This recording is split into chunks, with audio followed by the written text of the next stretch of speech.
What is going on, people? Welcome to Throw Down Your Questions, episode 311. I'm your host, Tony Polanco, and tonight I am joined by Emilio Lopez, even though he's not on camera. What's up, people? How's it going? Computers. Computers. Chris Seeley. Hey, what's up, everyone? Carlos Romero. Yo. Brett Murdoch. What up? And Brian Manjoma. No new console, but new mic. Whoa, Brian, man, you sounding good right now, son. What's up with that, man? I mean, you always sounded good, but now you sound extra good. What's going on your end, man? You got a new mic and shit? This is going on. This is going on in England right now. That's what's hot. Oh yeah. I seen Carlos was just spending cash like all day, every day. So I'm like, screw it. I'm gonna buy me like a new mic. Try to be like Carlos 2.0. Just I do it for the swag, culture, Well, and speaking about new, Carlos, what is that on your screen right now? Because, you've always had the Xbox Series X there, along with the Bebop Boru, because you got to have the Bebop Boru. But now there's something that is so massive, you can't even see it, the whole thing. It's like you only see like 80% of it. What is that, like, man? Well, it's crazy. It's like the Kraken on Sea of Thieves. Does it even exist on the top? Finally got your PS5 after 50 years, man. I've been waiting. It feels like I've been waiting for years, man. It's been like over a week that I had to wait, as opposed to everyone else who kept sending me pictures about their new PS5s, and I'm like, okay, thanks, that looks good, man. But yeah, finally, I gotta give a huge shout out to Fergus Mills, man. He hooked it up. He's like, yo, man, I could hook you up. He told me on Discord. And I'm like, I bet. So, we got in contact. And that same day, he shipped me the PS5. I'm like, damn, that shit. It was mad fast. He shipped it on Thursday, and I got it on Saturday. So, that's crazy, man. It's been crazy, man. Yo, I'm really thankful to him. What happened to Walmart? Is they still in limbo? I canceled that shit today. I'm like, all right, that's enough of you. Yeah, it's been ridiculous. Coming, that shit ain't coming. They'll send you cat food. Yeah, I know. Man, I pre-ordered that thing the minute of. Most people like ordered like theirs on the 17th or the 18th or on the 16th that like afterwards, and I ordered it on the 16th the minute of the it went live. Yeah, when Walmart broke street date, that's when you did it. We did it. Yeah, exactly, man. Because we were in the cut. Yep. Like I was like we were just like, I know Tony too. Like we're all trying to get it for the contest. So yeah, I didn't get it from Walmart, but hey, there he is. Our boy Fergus Mills hooked it up, and he's back. Yeah, Fergus for life, man. Thank you, sir. Yeah, for sure, man. So Throwdown. Now is almost officially next gen. Yeah. But now that we have all the guys that wanted to get a PlayStation 5, we will be doing that review we promised you, the panel review of the PlayStation 5. So I'm going to talk to the fellas after the show, and we're going to see if we could maybe do this shit tomorrow if everybody's available. Brian, you could take the night off. You're good. You can take the night off. No. Oh no, actually, maybe or maybe not. Because Brian, when do you get your PS5? Wait, I forgot Brian's Nobody knows. No, you know what? I'll take the day off because again, I still have my rules in play, so I can't just yet. You know what? Okay, we'll do it after Brian gets his joint. We'll do it like that because I totally forgot Brian's getting a PS5. All right, so we'll do it. No, just do it. You sure? Just do it. Yeah, it's fine. Don't worry. All right. I have things in the pipeline, so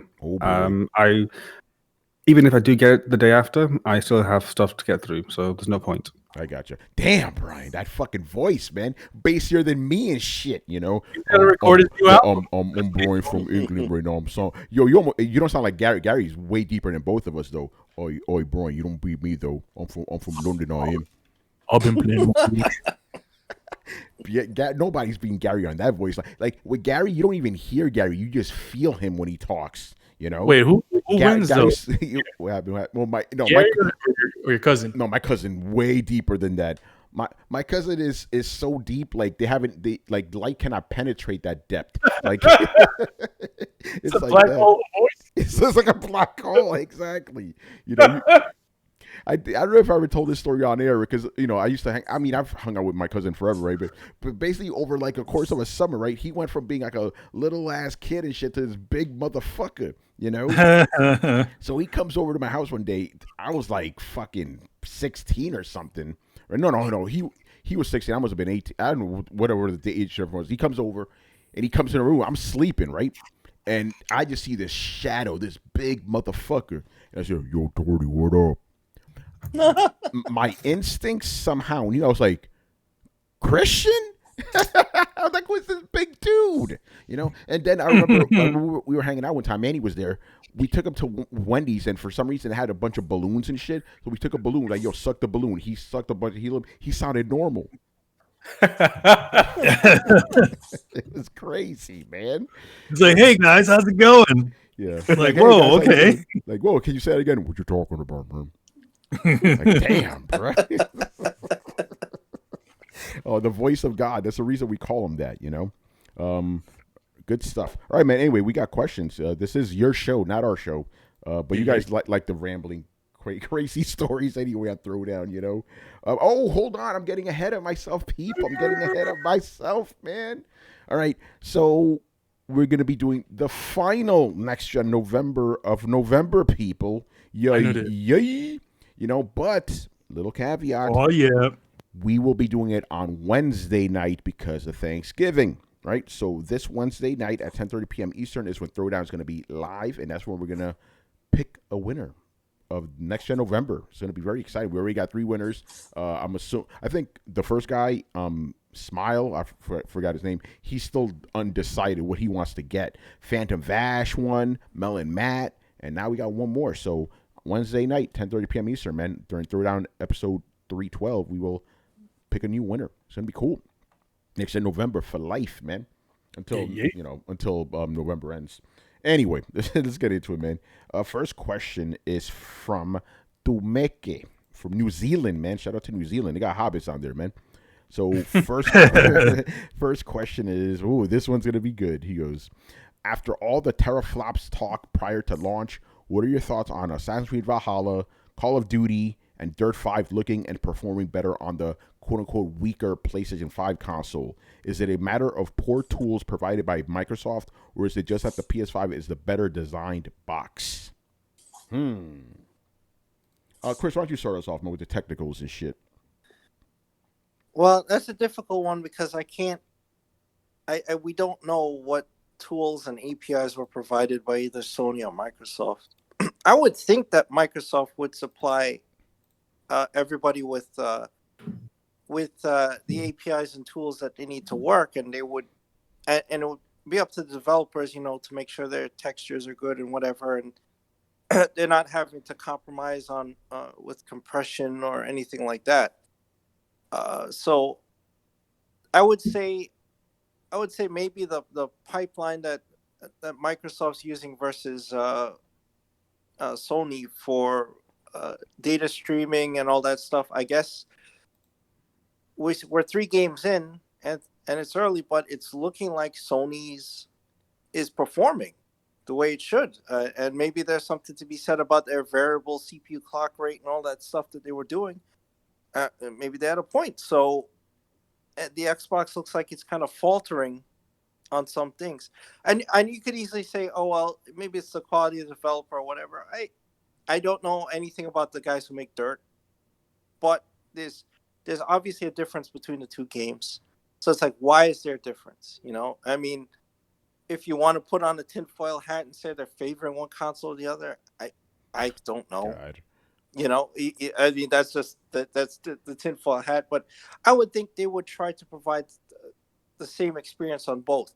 Both hardwares are x86 based, so there's no reason to be like, we need all this extra development time for the Xbox versus the PS5. They're both basically PCs. So they have like an equal footing in terms of the hardware, except that Sony's doing things a certain way with their data pipeline, and Microsoft's doing something different. So taking that into account, there must be some kind of compromise they had to make on the Xbox versus the PS5, which is why the games are looking different, even though it's supposed to be the same. Yeah, and what this was what yeah. Go ahead. yeah No, go ahead. no, I would say what that is, I don't know, but I wouldn't know. I wouldn't blame the tools, because I would think if Microsoft was not providing developers with those tools, that would get out to us. Somebody would be saying, "Hey, what we're using, what Sony's given us has been A plus, and what Microsoft's given us is not so good, and they need to work on it." We would hear that, Yeah, but we haven't heard that. I'm glad you said that, because that's what people are saying. They're saying that Microsoft didn't provide whatever tools developers needed, and this is why you're seeing this stuff. But like you said, no developer has come out to say this stuff yet, And to sum up your point, it's like, yes, still too early. These are just 3 games that are also cross-gen, so this is not a true test at the moment. But it is kind of weird that it's happening. And as I've said, this is why, people are talking about like, oh, Xbox is more powerful on paper. I'm like, yes, it is, but I need to see the games running, because this is just from the past. Just because this is more powerful doesn't make it do more. It all depends on the developer. But at the same time, now we have 3 different developers. That kind of tells me something with the system or the software, not the developers themselves. You know what I'm saying? So yeah, very suspect stuff. But this is why I said, like, listen, don't worry about those fucking numbers. They don't really. They may do mean something, obviously, but execution and is what really matters. And now we're seeing it, at least initially. So kind of interesting. Go ahead. It's interesting to see, because I'm not sure what other games there are part of the comparison, but I know Dirt 5, and I did see the Digital Foundry video. Yeah. Oh, by the way, Carlos, it was Dirt 5, Call of Duty, and Assassin's Creed. They're all running and performing better. Looking and running better on the PlayStation 5. Gotcha. So I saw the video for Dirt 5, and it's kind of baffling, because the differences, the discrepancies are massive between the Series X and the PS5. It's like, before you go on, just real quick, with Call of Duty and Assassin's Creed, the differences were frame rates, basically, right? With Dirt 5, it is something else. Like, there's polygon differences and shit, textures, and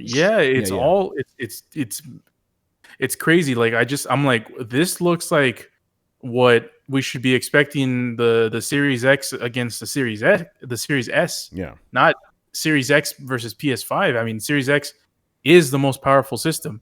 It's not. There's no ifs, ands, or buts between that. It's the most powerful system. I mean, and the PS5 has, its sort of design differences. Like Chris mentioned, it's the whole the throughput. Getting information from your SSD to the RAM to the CPU and GPU, and how that correlates in the variable clock rates. So that's the biggest difference between both, and the compression and decompression as well. But as far as having both of those games look like that, I mean, Dirt 5, and they said this on the Digital Foundry video. They said they think that maybe something that the developer, maybe there's an issue, or maybe they forgot to add something, or maybe they're trying to patch it in later, because it's nuts how many versions of the game they're trying to develop. It's like, what, Series X, Series S, PS5. What is it? Are these on PS4 and Xbox One also? Yeah, they are. So PC, it's everywhere. So there could be a possibility where they're still just trying to patch things in to make it up to date with a better quality version, which I guess is the PS5 in terms of consoles. But I mean, it's starting to be a pattern. 3 games by 3 of Dirt 5, Call of Duty, Assassin's Creed. Those are not small games. These are developers who make these games at a consistent rate, and it's starting to become a pattern, and it could be troublesome if it continues. Quick question. Yes. Just so that make sure the playing field is leveled. Like, I know Sony only goes back and does some of their library, right? And Microsoft basically set up their console to automatically kind of upgrade their entire back library. Is this a case where the Xbox is just trying to upgrade the things that were there, and when Sony chose one of this is one of their games to redo it, they kind of got a little special polish? I'm wondering if the Microsoft version got thrown in the bin with everything else, whereas the PS5 version of Dirt got a little spit shine before it went out. Yeah, these are new games. By the way, before you answer, I do want to make one thing clear, right? because Brett's onto something very important, right? When you buy the Xbox version of the game, when you buy the Xbox version of the game, it'll automatically detect which system you have and adjust for it, right? PlayStation, there are 2 different versions of the same game. There is one Call of Duty for PS5, one for PS4. So it may be a case where we're comparing the PS5 version of Call of Duty to the Xbox whatever version of Call of Duty, you know what I'm saying? So anyway, Carlos, I just had to bring that up because it's true. Just because a lot of people don't know, it's not like, hey, PlayStation's taking this version of the game and upscaling. No, it's 2 completely different versions. You want proof of that? Check your hard drive. You probably have a PS4 version of your PS5 game in there as well. 2 different versions of the same game, you know? Anyway, Carlos, go ahead, bro. No, and actually that's a good point, and I actually want to talk about that because I bought Yakuza Life of the Dragon. Like a dragon. Or like a dragon. You know, these fanboys were going to come after you, get that shit wrong, bro. Yeah, I know. But in the game, you know, you go to the store, there aren't multiple versions of it. Like Tony mentioned, you see it and it says there's like a logo. It says Yakuza, and there's an X and then an S, and you buy it and that's it. You don't have to like finagle it with it. On the PS5, when I was trying to get Spider-Man Miles Morales, it was an ordeal, man. It's like you're getting through different versions. It's the PS4 version or the PS5 version, or you know, like even when you try to load the game, like you have to make sure that you're loading the PS5 version of the game, because if you have the PS4 downloaded, you're going to be playing the PS4 version. So maybe, and like Brett mentioned, maybe that could be a possibility where we're playing a version of a game that's not the intended optimized version. I mean, during the Digital Foundry video with Dirt 5, they were talking about how the Xbox Series S was running. I mean, obviously, all of these have variable resolutions or dynamic resolutions, and this was running sub 1080p. Yeah, and this is supposed to be the 1440p console. So in some cases, it went down as low as 540p. Mm-hmm. Think about that. Next gen console, quote unquote next gen console. So is it a case where it's just running the quote unquote Xbox One version, or is this what the developers wanted it to do because that's as best they can do to make the game run as efficiently as possible? And that's just something that the developers are going to have to answer. Well, it also could be something, because I noticed the headlights. The headlights are the thing that caught me as being a little weird, right? So it could be that when they first, threw out Dirt, it had reduced, it's everything's gonna be on PC, so it's a sliding scale, but they put, the reduced scale version on the console, whatever, the old console, right? Now when it comes time to upgrade it, the people who made Dirt still have those high-res textures, right? Sony contacts them, asks for the high-res textures. They implement them in a patch. Boom, done. Meanwhile, Microsoft leaves shit to be automated. We all know how dumb computers can be. So it's just auto upscales the crappy textures. That's what I see. Because if you look at the Xbox, it is just clunky. It's missing textures. It's missing art assets, right? It's shined up the art assets that aren't there, but it is actually missing art assets, the textures of things, right? So it looks like either Xbox A can't handle the textures, which sounds wrong, and if it is, honestly, I'm going to put that on the developers, because the hardware's there. The hardware is there. Why can you not get high-res textures into the game on the hardware? That'd be my first question. Well, the one caveat on this is that this only happens when you run the game in 120 something FPS.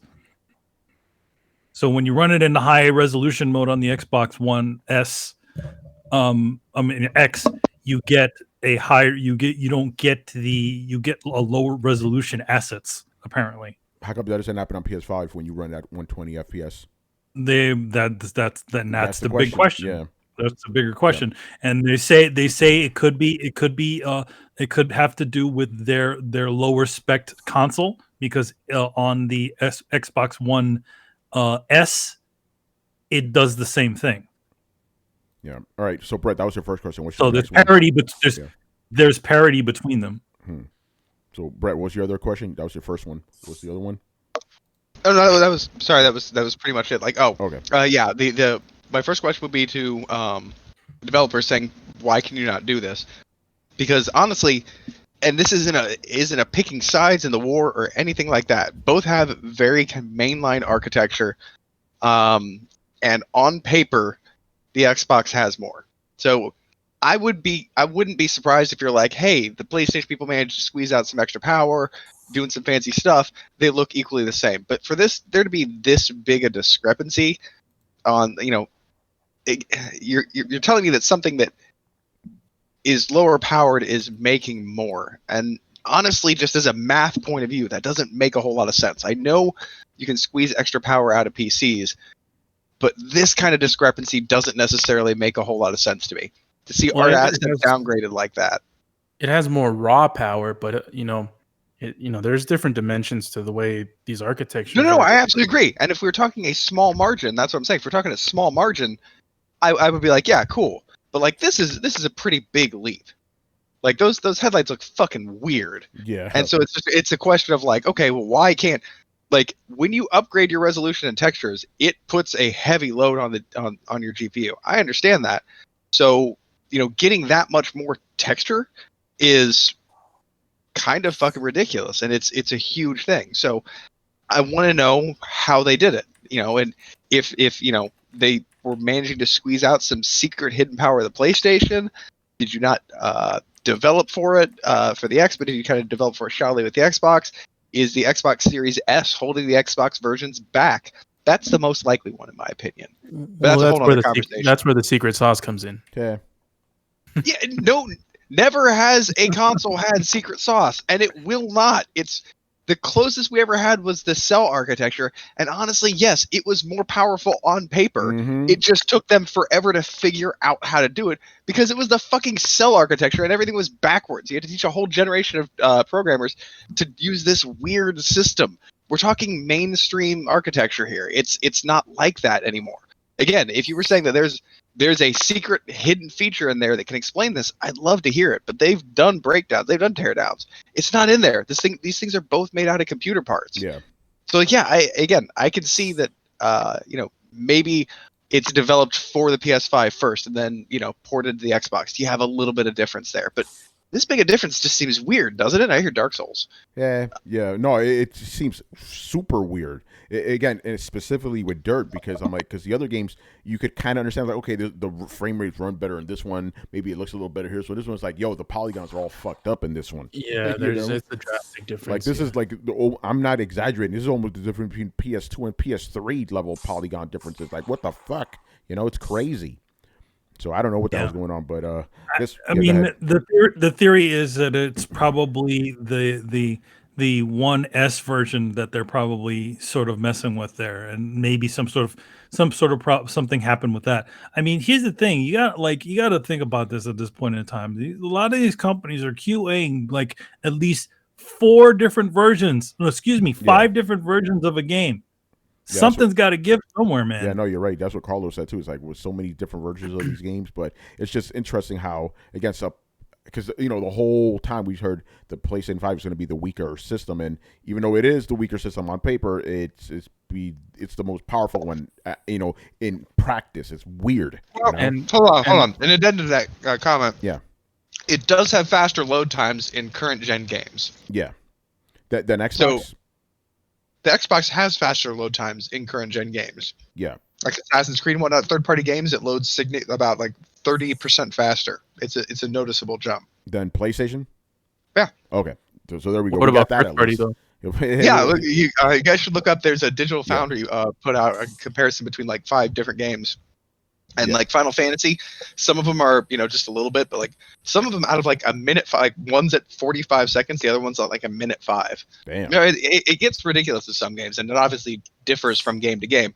And again, not throwing out that I was like Xbox for life. I'm throwing that out there to put the comparison out that something weird is going on because it's underperforming on last gen games and overperforming on load times on current gen games. Well, there is something not right there. Well, the thing with Dirt 5 is it's a fucking racing game. Yeah, exactly. Why? It's a racing game. You know, like we've seen what they've done with Forza, and you know those games run at freaking 60 frames per second on the Xbox One. So I think with Dirt 5, I think there's just an issue with the developer didn't have something set correctly, or I think it's just gonna get patched in for Dirt 5, and it's gonna look just like the same as PS5. Yeah. As far as the other ones, I'm not sure. Yeah. All right, let's move on because we still got a lot of questions. Like all next gen too, baby. You already know how it is, man. Yo, man, next gen. Next gen. All right. Next question is also from Mr. Tumeke. So with old Jimbo, talk about Jim Ryan, saying they Sony will have something in the works to compete with Xbox Game Pass. What do you think it'll be? Something like linked to PSNow? They need to expand its reach first, as it's not in places like New Zealand yet. Or could it be an expansion of the PS Plus collection with more games added? Maybe it's a combination of the two. So yeah, Jim Ryan said, he was asked something about Xbox Game Pass. Like Sony has something we're working on that is kind of like Game Pass. Stay tuned. So Sure you do. Yeah, we'll see about this. Is Jim Ryan we're talking about here. That just comes out of nowhere, man. Like, oh yeah, Game Pass is doing well. We have something that we're doing that's kind of like that. It's gonna be great. Yeah. So if this comes to pass, what form do you think it'll take? Oh, so that's two different questions. Like, just to the whole Jim Ryan thing. The only way to answer for Game Pass is to put your first party day and date on that service. That's the only way you respond to Game Pass. Yeah. Like, that's the question is just what do you think it'll be? What's the other question you got gleaned out of that, Carlos? It'll be PS Now and PS Plus lumped together. Let's just get that answer out there real quick. Yeah, but for like Tumeke said, he can't access PS Now. So yeah, he can't. Help him. Mm-hmm. What Carlos said makes total sense. Yeah. They need on day one, like when Returner and all that stuff comes out, it has to be on this PS Super Plus service or whatever they're gonna call it. Yeah. PS Plus or I don't know. Whatever the fuck they call it. I think Jim Ryan's talking out of his ass because I think Brett's right. I think he said this shit and then some memo came out the next day and it's like, we need to make a service like Microsoft. So they're trying to tool something together and figure out how to do it. But the answer is simple. It's what Carlos hit it on the head. It's like you need to offer your first party stuff day one on a service and have a comparable membership price to Game Pass. Mm-hmm. That's it. Yeah, that's how you answer. No, I agree with that. If you don't do that, then you don't. Then you're full of shit. Then it's not Game Pass. That's not Game Pass, exactly. Yeah, but of course, the big thing. Let's just say, they do their version of Game Pass, right? What's the thing, right? You're not going to be able to play games before PS4. That's going to be the problem, right? Xbox Game Pass, you can literally play any Xbox game from any Xbox era, right? PlayStation, you can't do that. You can't do that at all. Yeah. So I don't know how they're going to be able to account that. Hold on, wait, guys. You know what this is? Remastering engine. Remastering engine. Remastering. That's what Jim Ryan's talking about. There you go. Remastering. There you go. Here we go. Yeah, we're confirming it first on Throwdown, man. No, don't do it. No. Oh man. Well, I'm really curious whether they would they'd put their first party games out on a free service like that. Like I feel like Sony kind of trumpets its trophy games a little bit more. Yeah. I mean, let's be honest. Sony makes these kind of trophy games, right? And those are the main draw to the system. If you ask anybody, no, not that kind of trophy, Tony. If you ask anybody who owns a PlayStation why they own a PlayStation, they're going to tell you the games, right? Yeah. So that being the big draw, I don't know. I feel like they'd be hesitant to put them on a service. Because I feel like they would think that would kind of cheapen the games. Oh well, it's not you think that, Brett, but that's exactly what Jim Ryan said like 6 months ago. He said like because when talk about something like Game Pass, like no, we wouldn't put our games out on day one because it would devalue them. He flat out said that. Oh, okay. Go me. Yeah. and you know why that perception exists, right? Because he's an asshole. Well, that's one thing, but but because Microsoft first party last gen when Game Pass launched has been subpar. Yeah, that is true. So that's why the perception exists that it cheapens the games because Microsoft keeps releasing these B games while they're and they're not releasing like a whole bunch like what's it called Infinite hasn't released or anything. None of those new games. Yeah, prestige games haven't released anything like that. But when Bethesda releases Skyrim 2 and Elder Scrolls 6 and Fallout 5, then that perception has to change. It's not like are you gonna say the same thing then? Maybe the game sucked, but well, again, that goes back to what I said. Like this is why that acquisition was important for Game Pass because right now Game Pass, the reason it's a great service, no one's gonna deny that, right? But the problem is there's no games on it that people really care about that entice them, And I've always said if Sony or Nintendo had their version of Game Pass, that shit would fucking go nuts. People would go crazy for that shit, Especially Nintendo. Are you kidding me? Mm-hmm. But yeah, Microsoft's like, they don't really have anything compelling this generation, at least, If Game Pass was a thing during the 360 era, that'd be a different story, But for this gen, shit, yeah, nah, wasn't doing it. I hear that Demon Souls. All right, we don't really anything else you guys want to add to this because it's just speculative at this point. We don't know. All right, yeah. All right, let's move on, man. Next up, we have Null. I think I'm saying that right. That's the first time we're reading that. Welcome. So his question is, other than day one first-party releases, there's also another Game Pass question. Other than day one first-party releases and pricing, is there a fundamental difference between PlayStation Now and Game Pass? Are they both not play as you go? Are they both not play as you go subscription services? Which one has the better value with regards to the actual library? All right, so we got to break down Game Pass and PSNow. PSNow is a streaming service, and you can download PS4 games, right? Game Pass is not a streaming service unless you count in Project X Cloud, which also mix in there, and you could download every game, So they're closer. Also, go ahead, bro. Sony is infamously terrible at streaming. No, he's asking us what are the differences. He's not asking us. No. I know. And when you say it's a streaming service, I just want to add an addendum to that. It's a terrible streaming service. Yeah, because that's a big part of it. Yeah, and Project X Cloud, very good streaming service. I haven't played PlayStation Now since it launched, which was shit back then. Maybe it got better. I have no idea. But X Cloud is dope. Yeah. But fundamentally. Yeah, I don't. Yeah, but fundamentally, PS Now, streaming service. Game Pass download service, even though you can download some games off of PlayStation Now. But that's the fundamental difference.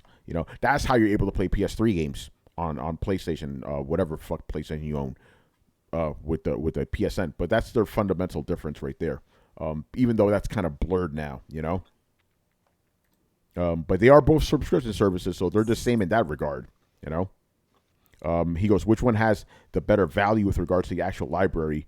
Again, it comes with a caveat. Like, I want to say, yeah, the PlayStation one has more value because it has a better library, but half of that shit is streaming. Like, you don't want to deal with that shit, It's like, yeah, you get to play God of War. It's fantastic. You just get to fucking stream the shit, And then on Xbox, like, oh, that's great. I get to download a fucking 20-year-old game, but it's 20 years old, I don't know. I think for me, the Game Pass library seems better. I haven't taken a look at the PS Now recently, so maybe that can change. But yeah, I don't know which. Yeah, you're right. See, that's a better one, because the actual library. Because doesn't PS Now have more games available on it?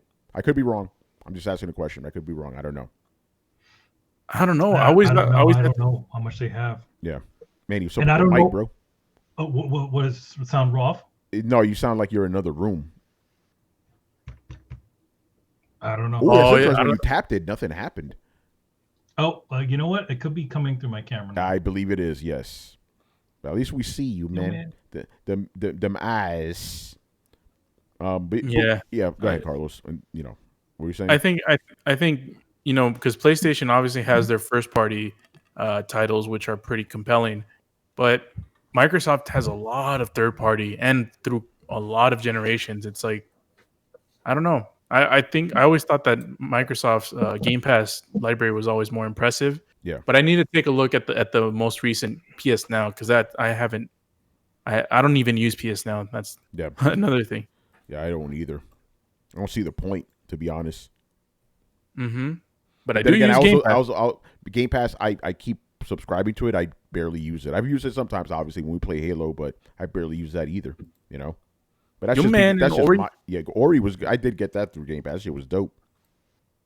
And Crackdown? Yeah, you already know, man. The greatest game of all time. Now, Xbox Game Pass, you know what? I'll give it to Game Pass just because you can fucking download shit. I mean, you can download PS4 stuff too, but come on now, you know? I don't think we have anything more to say about that. You know. Hey, there you go. You sound good now. There we go. All right, moving on to the next question. Annihilator. Oh, by the way. Oh, what's up, bro? Before we move on, I think only 3 of us use Game Pass here, and none of us use PS Now. So I mean, here's the thing. Like, I think me and Tony tested out PS Now like back in the PS3 days. Yeah, and it was not. I mean, we tried it on the show for. Obviously, that's a closed environment. It runs fine there. But yeah, when we finally, they gave you a free code to test it when you got back, and it didn't work right. I tried shit like you know. Even stuff like Dragon's Lair, which is just a, what is it called? What do they call those? So something action games, like where it's like event. A reaction. Yeah, quick time event game. Even that shit was horrible. Yeah. Yeah. But yeah, I don't know. Sure. Yep. Go ahead. Also, did you guys talk about how Game Pass comes with Xbox Live included? We did not. But yeah, you get that. And Brian, Project X Cloud comes with that too. Yes. So yeah, it's a better value then. You're right. Like, I just don't see the value in PS Now because look back when we first talked about PS Now, and then we said, okay, PS Now needs to do all these things to make it more usable to the end user. We said, okay, it needs to come with PS Plus, it needs to be better pricing, it needs to have more games. They have addressed the more games part, but then Game Pass seems to have taken the other ideas that we had. Like, they included Xbox Live in there. They made a weird thing where you can get it for like $1 for like 2 months or something dumb like that. They have improved it to the point where it's like, hey, this is just an amazing value thing, and you get so much more. Again, I've tried xCloud on my phone at work. Granted, there was some sort of lag in there, but it was weird how easy it was. I just logged in, I pressed start game, and then game just boots up, and that's it. Like, there was very little in the way of me starting and me getting into the game. It was seamless, if you wish to call it that. So yeah, I just don't see how people can like compare the two. Like, Microsoft's one of the few things that they're knocking out of the park, in my opinion. Yeah, I still need to get used to Brian's voice. Sounds good. Sounds good, man. Sounds good. I like it. All right, let's move on, man. We got another question here. Who'd have thought that tiny little microphone would be so powerful sounding? I'm telling you, man. Microphones, baby. Sounds better than this shit that I got. Yeah. Oh, man. All right. Next up, we got Annihilator. Okay. With these next-gen consoles having little hard drive space, do you think players will be forced to upgrade mid-gen systems with more space later on? All right. Here's the thing I want to add to this, right? Coming into this generation, I was under the assumption, I was like, okay, we're probably going to get mid-gen refreshes, right? But then I had the thought, I'm like, hold on, the only reason we had mid-gen refreshes was because of the fact that the consoles were weak. PS4 and Xbox One were weak out of the gate. PS5 and Xbox Series X, don't worry about what we talked about at the beginning of the show. They're pretty fucking beefy, right? So I'm like, wait, maybe we won't get mid-gen refreshes, but at the same time, those consoles sold well, so these companies could be like, fuck it, put them out anyway. But I'm like, do we even need more powerful versions of these systems 3 years from now? So I don't even know if we should even consider that. I don't even think we're obviously going to get slimmer versions of both of them. Yes. And I'm going to be very salty when that happens. I got this big fucking thing over here that I'm going to be stuck with for the rest of the generation. And somebody's saying a smaller one. So we're definitely going to get slimmer versions, but the more I think about it, I don't think we're going to get mid-gen refreshes because we kind of don't need them, So what do you guys think about that? By the way, Annihilator, I realize we're not answering your question, but I host this show. We're answering my question right now. I feel like a mid-gen refresh is more likely to happen with Xbox than it is to PlayStation. Interesting. I feel like because of the series. I feel like that, because of the series moniker. I don't think they are not numbering this console, so they're just saying it's part of the Xbox series of consoles. Yeah. So I think that what's going to happen is that the refresh is just going to be it's going to be like the iPhone. It's going to be like, hey, look, we got the new version. It's got a little more power. Runs Assassin's Creed better. Yeah. You know. So yeah, I here's the thing. I mean, but the question is, do you think we'll see models the same power, everything's the same CPU, GPU, just with bigger hard drives? I think I could see that happening. So that happened already. It did happen. That happened with the 3. That happened with all of them. The 3, the 360, the 4, and the Xbox. That's One. what's going to happen then. That's what's probably going to happen. Because again, I don't really, I could be wrong here, but I don't really see a need for more powerful systems. But a special edition system, right, or the slimmer version with a bigger hard drive, I could definitely see that. So yeah, and you know what, motherfuckers will buy them things for sure. Well, whether it's more powerful or not, I think the PS5 Pro moniker will still be used. You think so? Yeah. And Carlos, I'm gonna. This is why. Hey, it has a bigger hard drive. It's the Pro version. It's slimmer. There you go. It go. could just be that. Yeah. There you go. I think they have to use the Pro because it just works. It just works perfectly because it's still the same name, PS5. It's not doesn't cause that much confusion. Whoa. Carlos, I figured it out. Figured it out. Excuse me? Okay, because this whole time I'm like, what the fuck are they going to call the refresh version of Xbox? I was like, is it going to be Series XX? No. It's going to be called Xbox Series X Elite. I'm telling you right now, mark this fucking time, people. Xbox Series X Elite. It's coming. Clip it out.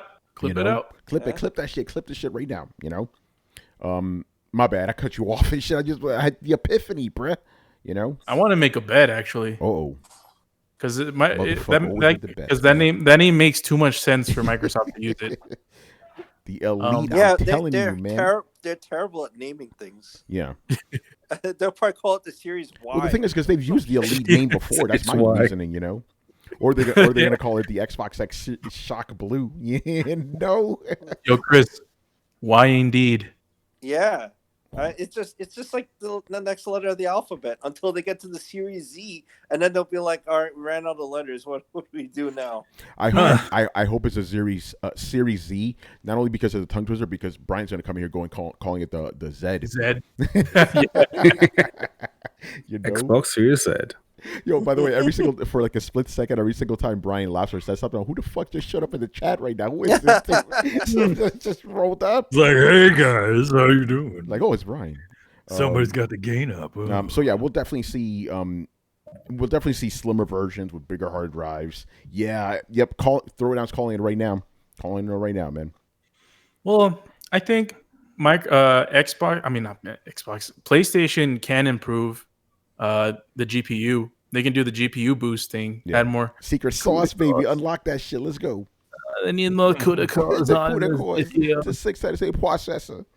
Yeah, they can up the GPU spec on the PS5 Pro.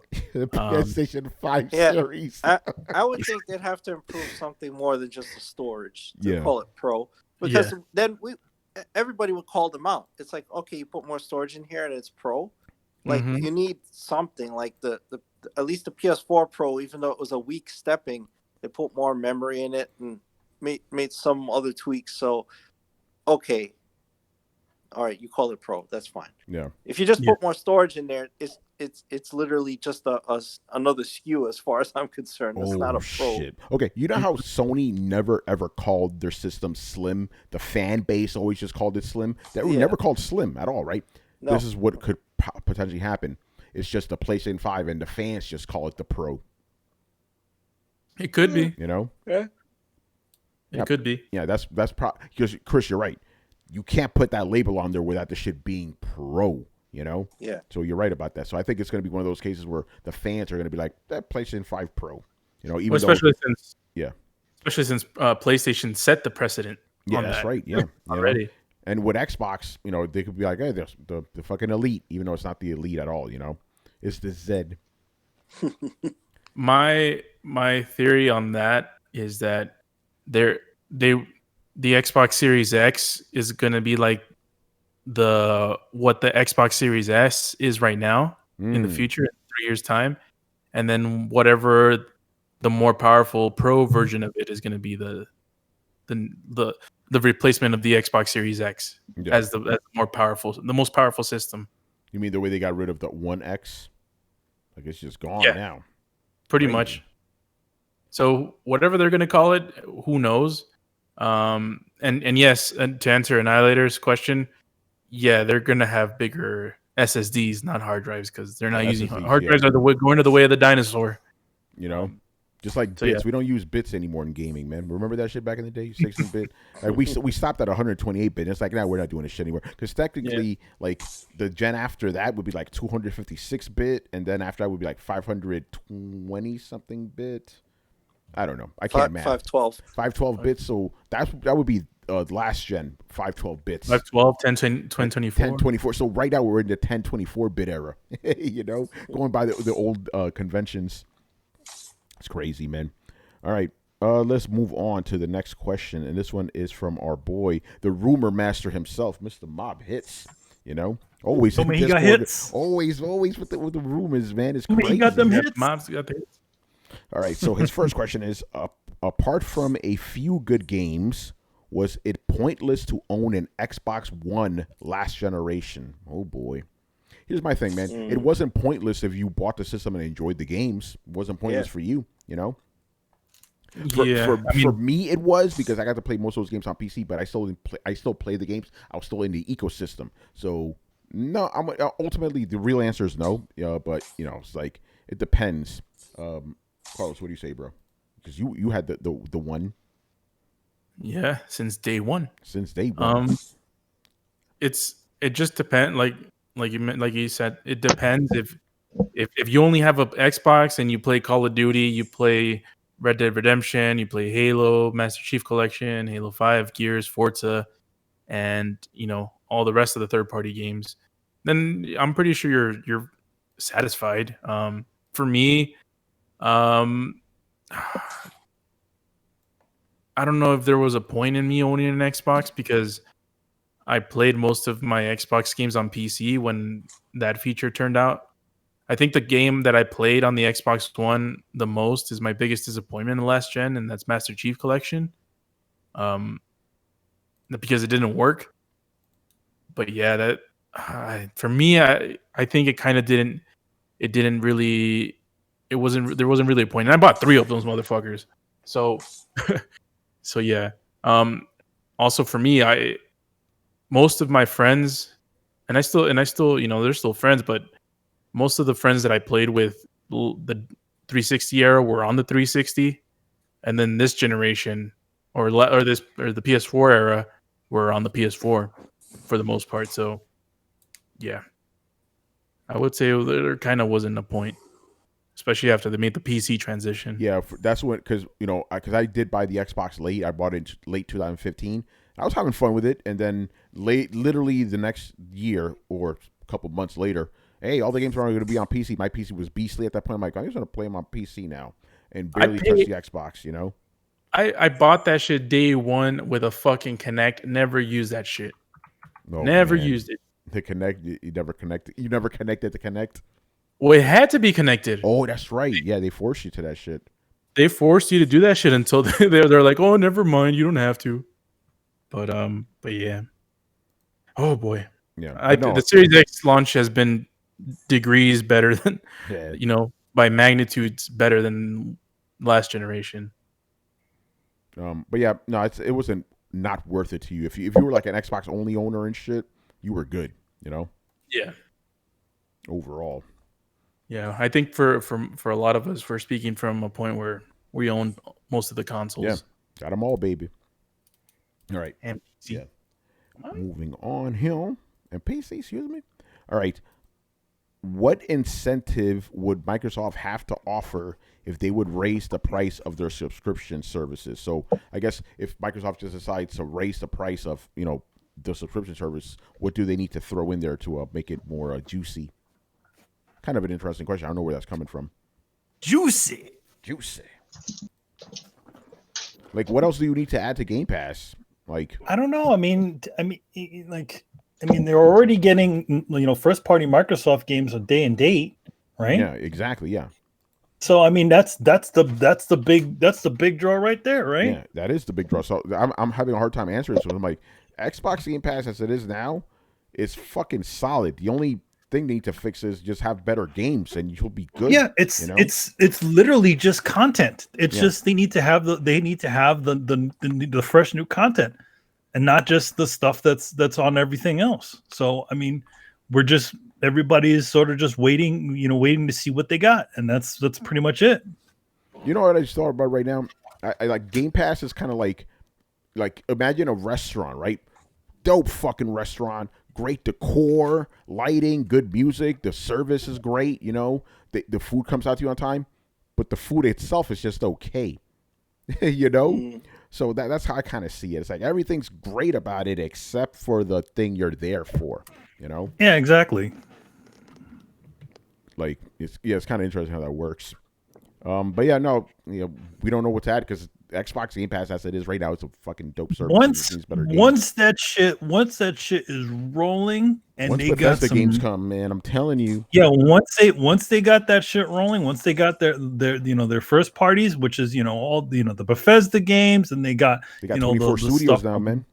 Yeah, they got all those the Ninja Theory, they got all those studios out there. Once those guys all have their shit in the can, I think that's when we're going to start really talking about it. And I think the unfortunate part of all of this is the fact that they launched this console, when they already had the service, but they didn't have that showcase to sit on top of it and say, okay, this is what we are doing.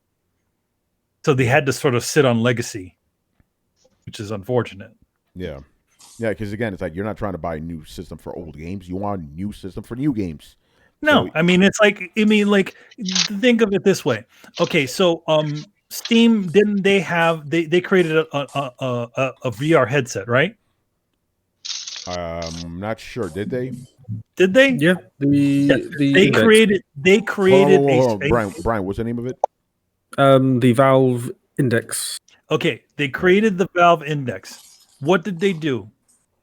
They dusted off Half-Life and made a new game. Because you have to have those sort of showcases. Why should I buy? Granted, that game does work for the Oculus and all that other stuff, but they really want you to use their shit. And that's the thing. You always kind of have to have a showcase, no matter what it is, to say, okay, this is what the console does, and this is the one thing this is why you should have this thing. Yeah. I mean, come on, listen to the background right now. Chris is totally playing a showcase right now, and the Miles Morales and the other one. That's what Xbox was seriously needed. Was a nice shiny showcase to be like, okay, this is why you need to get part of the service, and this is why you need to get yourself an Xbox if you want. Yeah, exactly. Well, that's what Halo Infinite was supposed to be. It was supposed to be it. I mean, it's literally on the box. It's sitting on the box, like taunting you, like, hey. It's in the box. It's in the trailers. Mm-hmm. Yeah. It's all in. I get all these Xbox Series X advertisements, and all have Halo. A lot of advertising for a game that's not coming out until next year? Yeah, who knows? They haven't even released a thing to say what it was going to do. Yeah. Well. Microsoft should be good sports, and when they finally release the game, they should make a Series X Craig edition. Oh yeah, they should. They should do it. I mean, that's the one thing about all of this. They know they like whoever's on their back end kind of sees that there are some silly things that are going on, and they're totally embracing it. There's like, okay, yeah, we get it. The stupid Craig looks kind of messed up. All right, we're just gonna double down on it. You know? Yeah, do it. Just like the fridge. Just They're own like, it. yeah, Own it looks. Craig. They're like, man, this Xbox looks like a refrigerator. Oh, we got one. Boom. Here's Snoop Dogg. Snoop Dogg. Yeah. Yeah, Snoop Dogg. Snoop Dizzle, Yeah. Televizzle. Snoop Dizzle, son. What's up? All right. It's funny, they gave that to Snoop Dogg. He's the one that put out a video. Yo, Xbox, fix your shit. Well, I bet you. Yeah, let's be. Yeah, that's Which is there. kinda- You go. There you go. Cheyenne, he said it too. Xbox, fix your shit.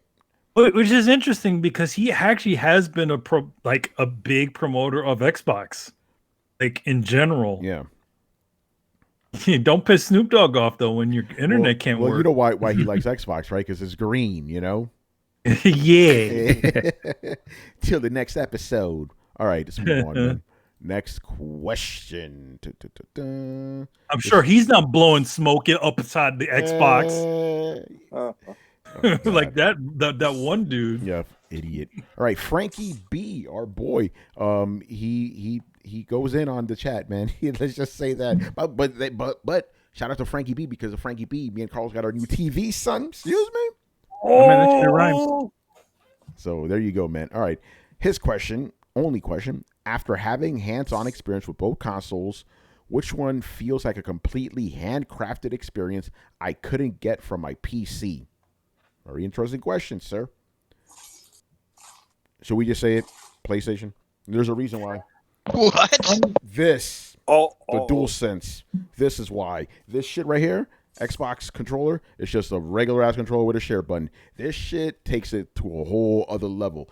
PC doesn't have this yet. I mean, you could plug this in, obviously, but haptics and all that, can't really get that. Not a big selling point, but it is something, So there you go. I think that's the answer he wanted, PlayStation, I want to hear Brett's rebuttal to that because he just fell over. Yeah, Brett was like, What the fuck? I have to disagree, Tony. Yeah. Okay, go ahead. Surprisingly enough. Yeah. I would have to say Sony gave me the most flimsy piece of shit presentation I have ever seen. It does not look like a human has set eyes on this fucking console. I have coil wine in mine, as do a lot of fucking people. Like, just everything for, like, if you're talking about a handcraft experience, what makes it seem like something made something special just for you, hands down, it's the Xbox. The presentation, the construction. I mean, the thing is fucking solid and it's whisper quiet. PlayStation has a lot going for it. It's games, it's things like that. Its presentation to make you feel like something is lovingly handcrafted is not one of those things. I will agree that the controller is pretty dope, but did you hear the question, Brett?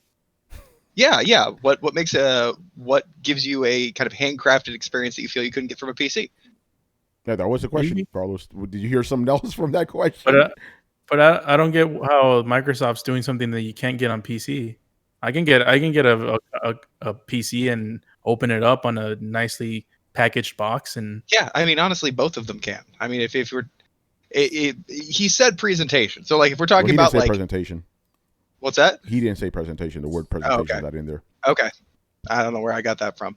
Yeah, man, I like the PlayStation for a lot of reasons. The fact that it feels, I mean, both of these things can be replicated on PC. I feel like the Xbox is the Steam box that I wanted.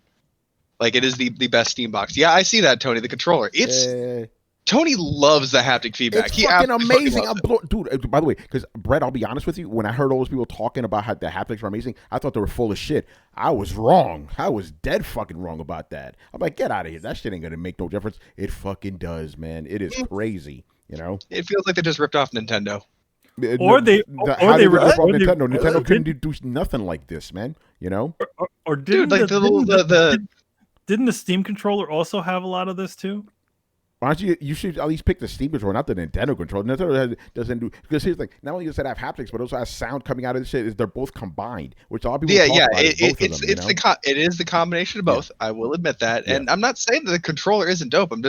I'm not as into it as you are. Like, I do think it's absolutely cool, and I think it's kind of the culmination of the things that we've been doing. But Nintendo did like the kind of high def vibration thing. It was just basically a really nice rumble, and this feels like it takes it one step further. It is nice, but it's not revolutionary, man. Okay, I hard disagree. I think this thing right here, the DualSense, is the only actual next gen thing that we have right now. Not even the games. Like this shit is actual. This is the only thing that makes me feel like, oh shit, we're in a new generation now.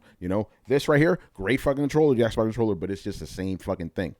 Just better than what we had before. This whole other level, if used correctly, because I still think I'm kind of with Brian on this. A year from now, they probably won't be using these features, but this shit is. Yeah, I was about to ask, gen, how well does Assassin's Creed Valhalla? Oh no, it doesn't work. The only game that really takes full advantage of it right now is Astrobot. I'm like, there's the potential, but the question is, will they use that for further games? And with Spider-Man, you can actually feel the tension when you're shooting the web and all that. That's cool. But the only game that fully utilizes it at the moment is Astrobot. I will give you that. And that's my point. The PS4 had a touchpad. Nobody used it. It became a non-thing. I imagine Sony first-party games will take big advantage of this. I don't think any third-party games are going to program for this. Yeah, I really don't. Yeah, no, I agree with you. Like somebody asked so me, like, that means a majority of your games are not going to even involve the feature that you're talking about. You will use that feature on 4 to 5 games a year if you're fucking lucky. If you're lucky. Yeah, no, I agree with you, but just the fact that you will have games that are doing something that you can't do on another system is pretty fucking cool, The definition of revolutionary means that it has to change the industry. I don't think this is industry changing. Not yet. I don't think it's going to be utilized. It can't. Well, no. Listen, I agree with you, but if it does change it, then it will be revolutionary. But even if it isn't revolutionary, it's still the technology is still revolutionary. Even like the Vita was a revolutionary handheld. Didn't fucking do anything, but it's still revolutionary. You know what I'm saying? Or evolutionary. Maybe that's the word I should probably evolutionary. Use. I would agree with evolutionary. Revolutionary. I don't think this is going to change anything. Yeah, I don't think third-party studios are going to do it. Yeah, let's go with evolutionary then. There we go. I would agree with that. The only thing that holds me back from pretty much agreeing with you, I think it's a gimmick. I think it's going to be a non-used feature. It's a cool gimmick. I'll give you that. Yeah. But Sony has a long history of throwing out gimmicks and then never cashing in on them. Yeah. Microsoft, in fact, most companies do. Let's just be fair about that, Yeah. I mean, in fairness, most companies do. I wasn't trying to say it was just Sony, but this feature strikes me as one of those things that's, a flash in the pan. Like, I would love to be wrong about this because it is a cool feature. I don't think it's as revolutionary as Tony does, but I think it's a really cool feature. I think that it's the apex of all the controllers that we've kind of tried to build before that. Don't necessarily love the ergonomics on the thing, but that's probably just me. Oh, I think the ergonomics are great. Yeah, I mean, ergonomics are amazing. I'll give you a convert. Kristen doesn't like the DualShock controllers. She hates the Sony controllers. I gave her the DualSense. She's like, "This is beautiful." That makes sense. She loves it. And she has girl hands. Her favorite controller is she loves the Xbox One controller, and so she really. And I gave her the DualSense. She's like, "Wow, this is really nice." Like, she likes using it. Here's the thing with me. I'm an Xbox controller guy. The Xbox One, I prefer it over the DualShock 4. But I prefer the DualSense over the what's it called? The Xbox Series X controller because it's bigger. I have big hands. It is bigger. You guys can say what you want. I'm standing here with a brutal hand cramp from playing too much Demon Souls. Wow. The horns on the thing are thinner. My hands tend to be. I have bigger hands with longer fingers. It's weird. It's all subjective, obviously. Like, to you. And that's what I'm saying. Subjectively, to me, the thing is too skinny. It makes me wrap my fingers around in a weird way. So I'm clawing on the back instead of, the Xbox kind of like opens it up a little bit and it has, bigger horns on the thing. So it makes me feel like I have to hold it in a less clutchy kind of way. I mean, to be honest, I don't like the thinner horns because they make me grip it in like a golem-y kind of way. And usually for controllers, even then, like I have, the rubber nylon grips that go over the whole thing. So Brett, when you say you have ET hands, you're like, yes, I'll be in here. No, I just have the kind of hands that I can palm a basketball. So I usually get controller covers like this to actually make them a little bit thicker. So Brett, for the people listening at home, can you explain what you just showed? I showed it's basically a silicone wrap that goes around your entire controller. It's red, and so it gives the whole controller like a squishy feeling, and it makes it a little bit thicker, a little bit bulkier. So like here, I can show you guys since I'm on camera. You see how well that sits? You see where my hands sit, how they wrap all the way around it? Yeah. Right? And like this too, you see how these two fingers sit kind of fairly comfortably in that groove, right? Well, when I grab my PS5 controller, you can see I don't have the girth here. So it wraps my fingers around. And these two fingers end up getting really clawed during my play session because I'm having to put all the pressure holding the controller right here and right here. So that puts all the weight actually bending my ring finger down from the controller of the weight. So it puts fatigue on my hands at least pretty easily. Yeah. Oh, by the way, the chat's yelling at us right now. Yes, we forgot about Call of Duty. Call of Duty, every single gun in the game has different haptics to it, and that's a third party. That's cool. And I also cool, yeah. And I also heard that Borderlands also has that too. Borderlands 3 guns feel different depending on what you're, which one you're shooting. So some third parties, but again, this is now they're doing that. Will they do that a year from now? We don't know. Also, the other thing. I hope I'm wrong on this. I do. Yeah. Also, the slight other thing about this is that if you don't like any of that haptic stuff, you can turn it. You can lower it or turn it off. But so if you don't want it to be like, that raises a question. If you could turn it off, how essential is it? That's not essential, really. It's a very good question. Like, if it's and also it adds to the whole thing that we talked about. Yeah. With the whole why you can't use your DualShock 4 on the PlayStation 5. It's like, if you can turn it off, then surely you just have a DualShock at that point. Yeah. So what's the point? Yeah, great question. Chris, go ahead. What were you saying, Chris? No, I was going to say they probably added that feature as a battery saving thing. Like the option to turn off haptics. Well, I mean, I'm going to use it. I'm going to get a cover for my PlayStation 5 controller the same way I did for my 4, and then I'm not going to be able to feel the haptic feedback anyway. Oh, shit. Well, the triggers are also haptic, too. You feel pressure. It's not... Yeah. Yeah, Kiss Shack says, why would anyone use a DualShock 4 on PS5 when the DualSense is better? Because they have one. Yeah. I don't know. Reggie, we're gonna ask your question at the end of the show, man. It's a good one. Don't worry about it. Here's the other question: why can't you use a PlayStation 5 controller on a PlayStation 4? Come on. Well, yeah. That's just the way it is, man. But you can come on. It works on a fucking Switch. Now that's fucked up. It works on. I think it even works on a 3. Yeah, it works on the PS3. Come on, guys. You know what I still prefer on the Xbox Series X controller? What?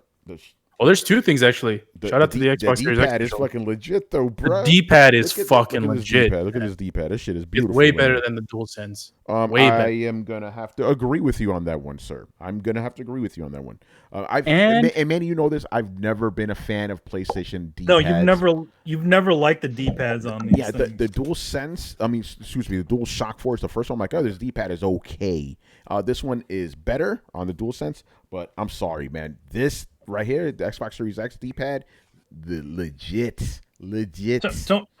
Tony, you've never liked the whole 4-button dealie on the controller, on the PlayStation line of controllers anyway. This reminds me of the Sega Saturn D-pad, where it's one circular thing. I mean, be controversial here. Who's controversial? Me, man. Controversy on Throwdown? Never. Excuse me. The D-pad on the DualSense fucking sucks, man. Try to do a fucking Hadouken on that shit. Just put your hands on the DualSense. Try to do a Hadouken on it. That shit fucking doesn't feel right. It doesn't. Well, it never felt right. It never felt right. I was about to say, Carlos, the same. I'm doing it right now. The same problem I had on every PlayStation controller is happening right now. When I do a Hadouken, I'm hitting the top of the analog stick.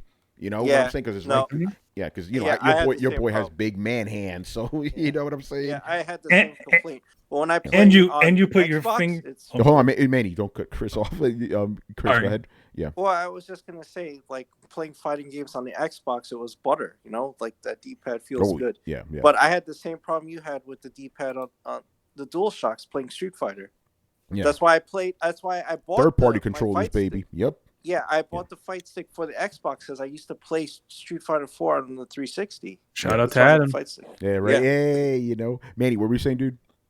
No, I was saying it just in general, it's just that 4-button configuration that they kind of wanted to create that synergy is what really causes the issue on there. Yeah. Rather than sort of redoing it and sort of giving you a little bit more, they still want you to deal with this sort of funky controller. Yeah. You know what, Tony? What's up, what I want? What you want, man? I want a controller the shape of an Xbox controller with its D-pad, with the DualSense, and a speaker, and let's go ahead and ditch the front thing for 2 back paddles, and we're gold. Oh shit! Yeah, I'm surprised back paddles didn't become a thing this generation. Dude, I That would've been really awesome. thought they were going to. Yeah, man, back paddles are fucking awesome. You know. Does that here's a fun, fantastic. Yeah. here's a fun thing. Does that funky back paddle thing that for the PlayStation 3 work on the on the PlayStation 4 work on the 5 controller? Oh, you know what? The Astro, forgot the name, C40. I'm gonna test that shit. See if it works. Yeah. Oh, Brett. Oh, what's up? Sorry. What? Go ahead, Manny. Excuse me? No, go. Brett, I see what you're saying, and I concur. About what? Look, my pinky and my ring finger on both hands doesn't feel as good on the DualSense as it does on the Series X controller. Yeah, they Like, could just when be you're- fattened out a little bit, man. Like a little bit more bulbous. I understand you want to go for like pointy, but It's we too don't- pointy. I agree, Brett. You're right. Yo, man, I'll show you something that's bulbous, man. Oh, dude. Man, Yeah. Yo, man, I'm gonna show you my Bulbasaur, My son. Bulbasaur, man. The ladies love that shit. By the way, it's funny how like I always thought the Xbox controller was like a big controller, but now the DualSense makes it feel small in comparison. Yeah. dude, it's not big. It's just wide, Yeah. and it kind of like opens. You hold it a little bit differently. Like when you hold the PlayStation controller, your thumbs are a little bit more in, right? When you hold the Xbox controller, your PlayStation thumbs are a little bit more out. Like it almost feels like PlayStation. You're holding the top of something, and the Xbox, you're holding the bottom of something. I don't know. My hand, it feels comfortable on both controllers, to be honest. Like no, the they're both. pinky- Yeah. You have He-Man hands, man. Your hands never get He-Man fucking hands. uncomfortable. Dude, no, think about it like this, right? Both these controllers are objectively big, right? Big controllers. Look how small they look in my fucking hands. They look like little baby controllers in my fucking hands. You know? Yeah. It's And you hilarious. put a lot of miles on your hands, man. Like I don't think your hands get uncomfortable, bro. I don't think you have to worry about hand fatigue. Well, he Well, got a I mean, platinum he- on it, so Hey, I mean, he literally walks with his hands. hey, you know. That's what I'm saying. Like his hands are not going to get tired. Yeah, I didn't think about that. You're right, but no, yeah, that's not true though. Every time I play a racing game because I don't really play racing games too often, Brett. You can see what I'm doing, right? Okay, so this is how I normally play a racing game, right? Like this or like that, right? Uh-huh. First couple of days, either of these fingers is gonna get fucked up because I'm not used to that. But then after that, I'm fine, you know. I just have to get reused to it. But you're right. General, my hands don't get tired like that. So it's just a Tony thing, I guess. You know, that endurance, baby. You know. Anyway, I love how this whole thing just turned into controllers. But yeah, but that's the only thing we really talk about. The DualSense is like the main thing. Other than that, here's the experience is it's going to be different because the console experience is different than the PC experience. You know what I'm saying? Consoles in general are going to give you a different experience than they are on PC, no matter what. I think that's kind of what he's talking about. Yeah. Like the console environment, the experience, the whole little ecosystem. Like, what gives you the better experience? I do want to say one thing though. Go ahead, bro. Because it sounds like I've been all over the place cheering for all the teams, and I'm going to continue to do so because I got beef with everybody. PlayStation, man, like, does anybody else feel like the UI screen is like, I don't know, just a little bit more ads? I haven't seen any ads. Like Dude, the entire screen is an ad. How? When you log in, it logs you into like the what's new it shows up on the what's new tab, and literally the entire backdrop for the screen is an ad every time you turn on PlayStation. Dude, but that's not when you turn it on. When you go to your game, that's it. You just look at your game. That's it. No. When you go to your game, have you tried going through any of the like watching any of the other sub menus? There's fucking ads everywhere. I never do that. I didn't do that on PS4. I don't do that with this one. Like, click on my game, play it, and that's it. I don't bother with any of that shit down there at all. Never maybe have. it's me. Maybe it's me. Maybe I'm just now noticing all this stuff for some reason, but it seems like there's a fucking lot of it. Interesting. But Anybody else? I will admit this is something I have with video games. When there's ads in games, my mind automatically kind of shuts them out. Like, I don't see them. You know, it's happened. Yeah, like I saw one, and then I saw them all. That was the problem. Interesting. Yeah, what about you guys? Have you seen ads on PlayStation 5 dashboard? Because I know they're there, but to me they're not obtrusive. Like, then again, I don't check the down menu. So Well, I don't know. I don't really look at it. Like, it starts on the I don't know. I Discover mean, the only Hold on, the only let issue. Manny, let Chris finish. Go ahead, Chris. Oh, I can't and even then hear I- him. Oh, Shit. no. Yeah, Restart. I just moved to my game, Yeah. You just go so to your it game. never Yeah. bothers me. Yeah. Yeah, what about you, I never Carlos? really thought Yeah. about it. Actually, Carlos, I want you to give your experience about the UI, because you said when you plugged in, when you start playing your Series X, you're like, oh, it's just the Xbox UI again. But with PlayStation, you're like, oh shit, this is different. This is not what I was prepared for. Yeah, I the novelty portion of it was something that it makes the experience a little bit more enhanced. Because when I got the Xbox Series X, I already had the update on my Xbox One X for that UI, so there wasn't that much of a difference. So it just like it felt like I was playing my old Xbox. But yeah, when I got the PlayStation, everything was new. I'm like, oh, what does this do? What does this do? I'm trying to turn off the PS5. Why can't I'm holding the PS freaking button and it's not giving me the power options? What the hell's going on? So there's a lot of stuff that I had to figure out. That's pretty cool. But I mean, it's like when you get a new piece of technology, it's like you want to go around and see the new things, the differences between its predecessors and stuff. So I kind of like that portion of it. I mean, I'm still not a big fan of it, by the way, Carlos. Like, I'm still like, do I like this UI? I'm not sure yet. Yeah, I'm still not sure. I'm indecisive about the PS5's UI. I don't like the fact that the way to turn off your console is you press the PlayStation button, you go down to the quick menu, you go to the freaking all the way to the right. That's annoying. That's because it was easier before, wasn't it? Like before, I just used to just hit the button and it would just give me the option right there, like off console. Now and I think that all this shit, and I think that's something that Microsoft does better with their snap menu. Like they have a snap menu when you press it, and the thing pops up to your left, and you have everything there. You have all the games that you're playing, in quick resume. You can go to the home menu. You can go to your settings. You can do your achievements and your friends list, everything. It's more seamless on the Xbox UI. On the PlayStation 5, it's more you have to look around more. You have to traverse more.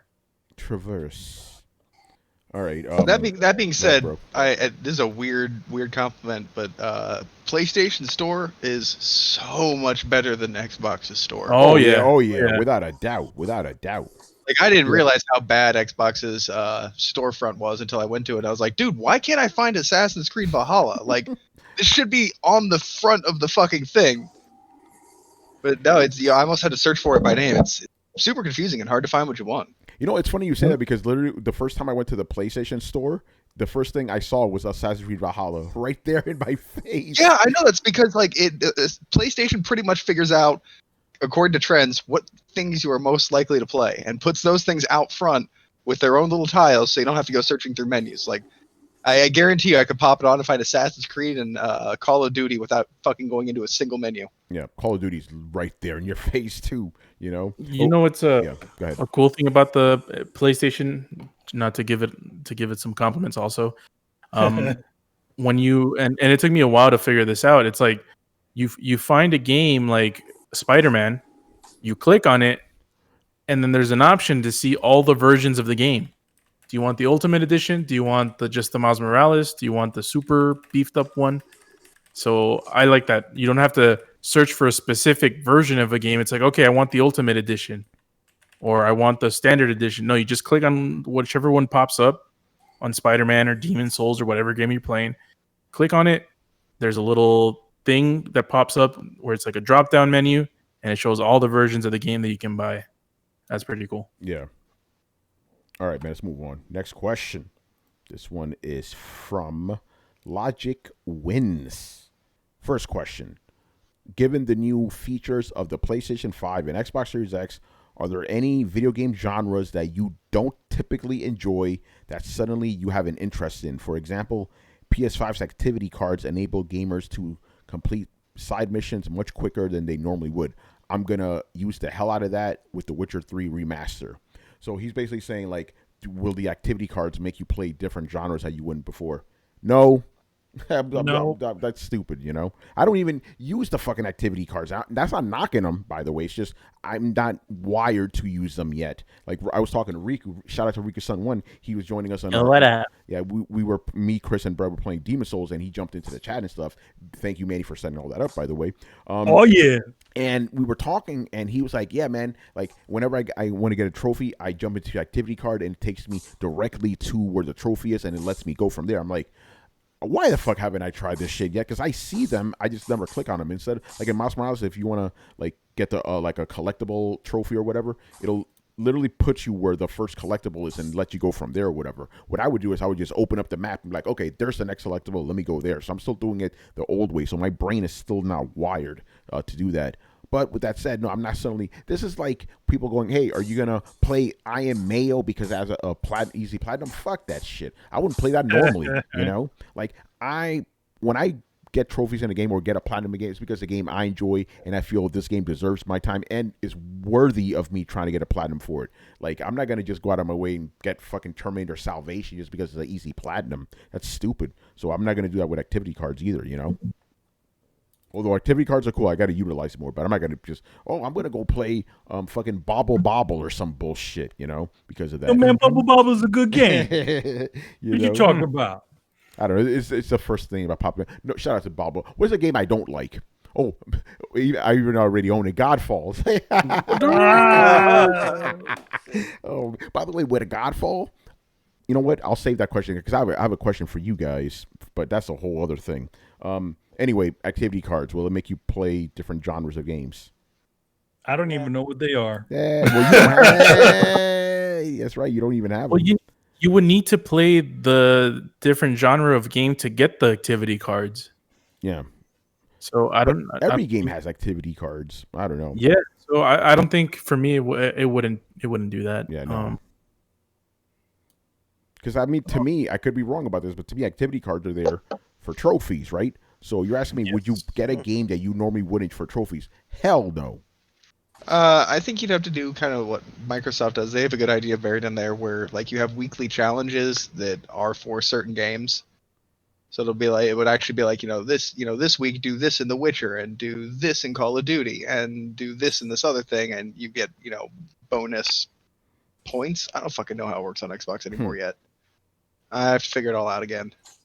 Oh, but yeah, it tries to get you to jump into other games to get extra achievos. Where's Adam? Damn it! Correct me. Yeah, Adam would know. That's right. I like achievos. Achievos, yay! There you go. As opposed to Chivos, it's achievos. Every time I hear Chivos, I think about Cheetos, and it makes me hungry. Yeah, I don't like Chivos. I like achievos. Achievos, I like that. Or just like my favorite thing. Are you for serious? Yeah, you combine. Are you for real? Serious for serious. Well, I like how Torrance says library. Yeah, library. It's like, man, library. Yeah, library. Adam says it like that too. He says library. Oh yeah, Adam says that too. Also, yeah. He also probably says nuclear. Nuclear, or all those weird people who say aluminium. Aluminium. Oh. It's like, yo, it's aluminum over here. There's aluminum. The vowels aren't even there, man. What the hell are you talking about? Yeah, the vowels aren't even there. Aluminum. Like what? Aluminum, son. Aluminum. These. All right, never mind. Nice. This is good. Someone caught some shit. All right, let's move on to the next question, maybe before we get in trouble here. Yes, the shit. Yeah, another one from Mr. Logic Wins. Okay, if the Mass Effect trilogy remastered ends up selling above expectations, what other remaster / remake should EA consider doing next? Exercise Tricky, Def Jam, etc. Yo, bring back Visceral. That's what I say, man. Remaster the studio. No, I want to see a Dead Space collection remastered. All of them. Even 3? Even 3, man. I still enjoy it because it set up a good story and it never got finished because Visceral's gone. Yeah. Yo, Chris. Yo, be like if you can do anything with that game, it's like just make Blue Point remake that shit. Yeah, the next project. Yeah. They should. I'm like cancel whatever Mass Effect remaster, whatever trilogy you're re-releasing. Just put that shit on pause. Wait for Blue Point to finish whatever they're doing, and let them remake that thing. Yeah. Dead Space trilogy for sure. That's what I would want. I don't know if EA would do it, but that's what I would want. And Chris, that's your answer too, I guess. It totally is. I mean, look how strong Resident Evil came back. Yeah, man. And they're sitting on Dead Space. Shit. Motherfuckers, man. What about the rest of you guys? What other franchises do you want EA to remaster or remake? Well, they already do Madden every year, so. Yo, Brian, just say the old school Need for Speeds, man. Mm, The PS2 one specifically, bro. Kind of Hot do, Pursuit? but then the point is they just have a bad habit of just not doing them well. So I don't trust them to that, honestly. But SSX, I think that will look really good, like in this generation. Yeah, with all that ray tracing and lighting. Yeah, the ray tracing, particle effects, look really good. Oh, I heard a gasp. I know. KOTOR. Oh. Damn, yes. I'm like, BioWare's in under EA. KOTOR. I mean, you can make all the BioWare games. Oh dear God, yes, please. Yeah, That would be. Just still do it on the fucking what's it, the Frostbite engine? Do it on Unreal, please, man. Oh, yeah, I don't even care. It doesn't even have to look that great. Just make it playable again, because it aged terribly. Yeah, the story still holds up. Oh, of course. Yeah, but yeah. KOTOR would be a great choice. So that's a good one so I could play it because I tried to play KOTOR on regular Xbox One, the Xbox version. I was like, ugh. Yeah, it looks funky, man. It's rough, on boy. PC too, I think. Yeah, the PC version only I don't know if there's a mod for it. There was only mouse and keyboard. I'm like, I can't fuck with that shit. Mm. But yeah, KOTOR, yes. And both of them, remake both of them, put them in a package. Yeah, KOTOR 2 also. Put them both in a package. I mean, who made KOTOR 2? I'll buy that for $1. What happened? KOTOR 2 wasn't BioWare. Who made that? That was it at Obsidian, or is that somebody else, or Raven or something?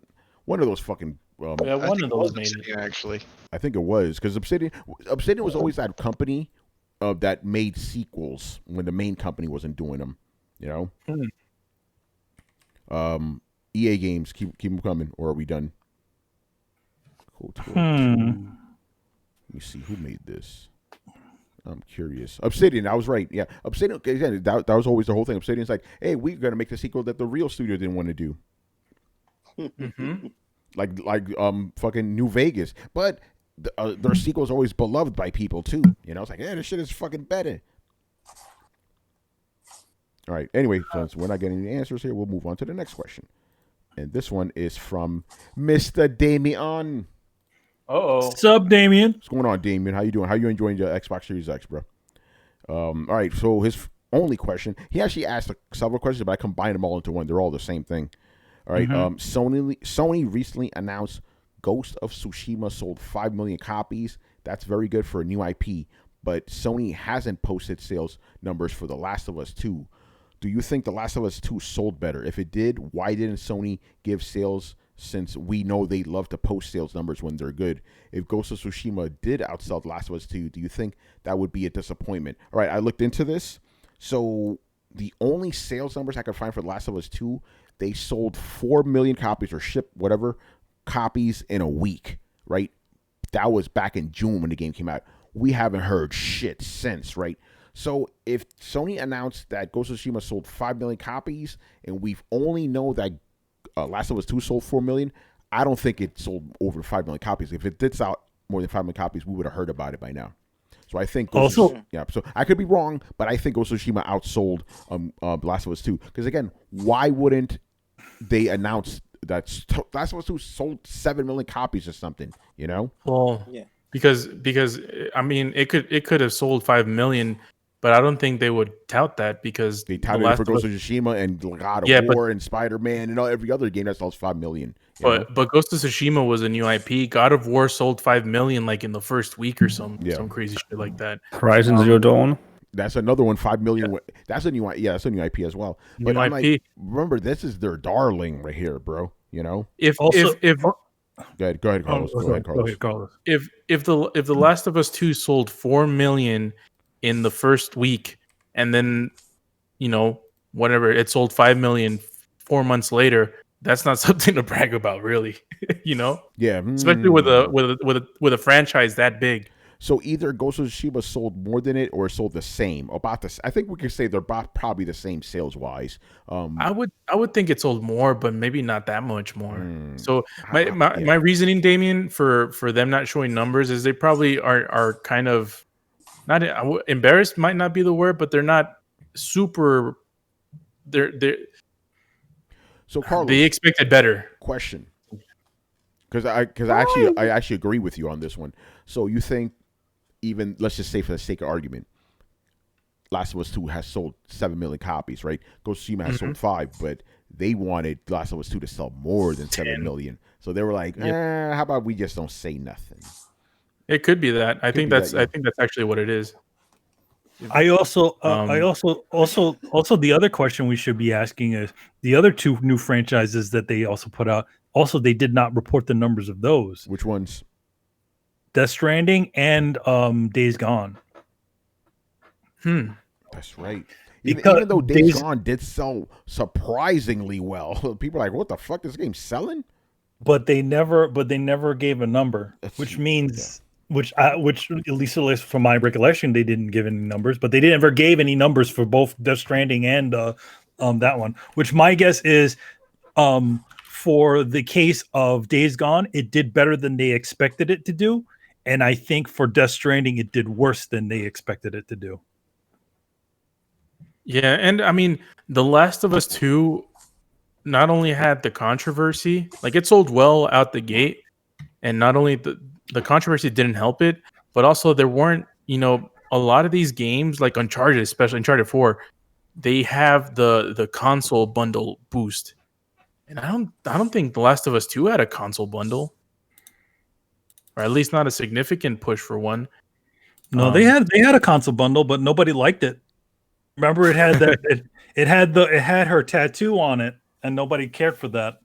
But do you remember, like, you couldn't go into a Best Buy or a Walmart and look at the PS4 section without seeing that Uncharted 4 bundle? Yeah, check this out. This is from Benji Sales. He's on Twitter.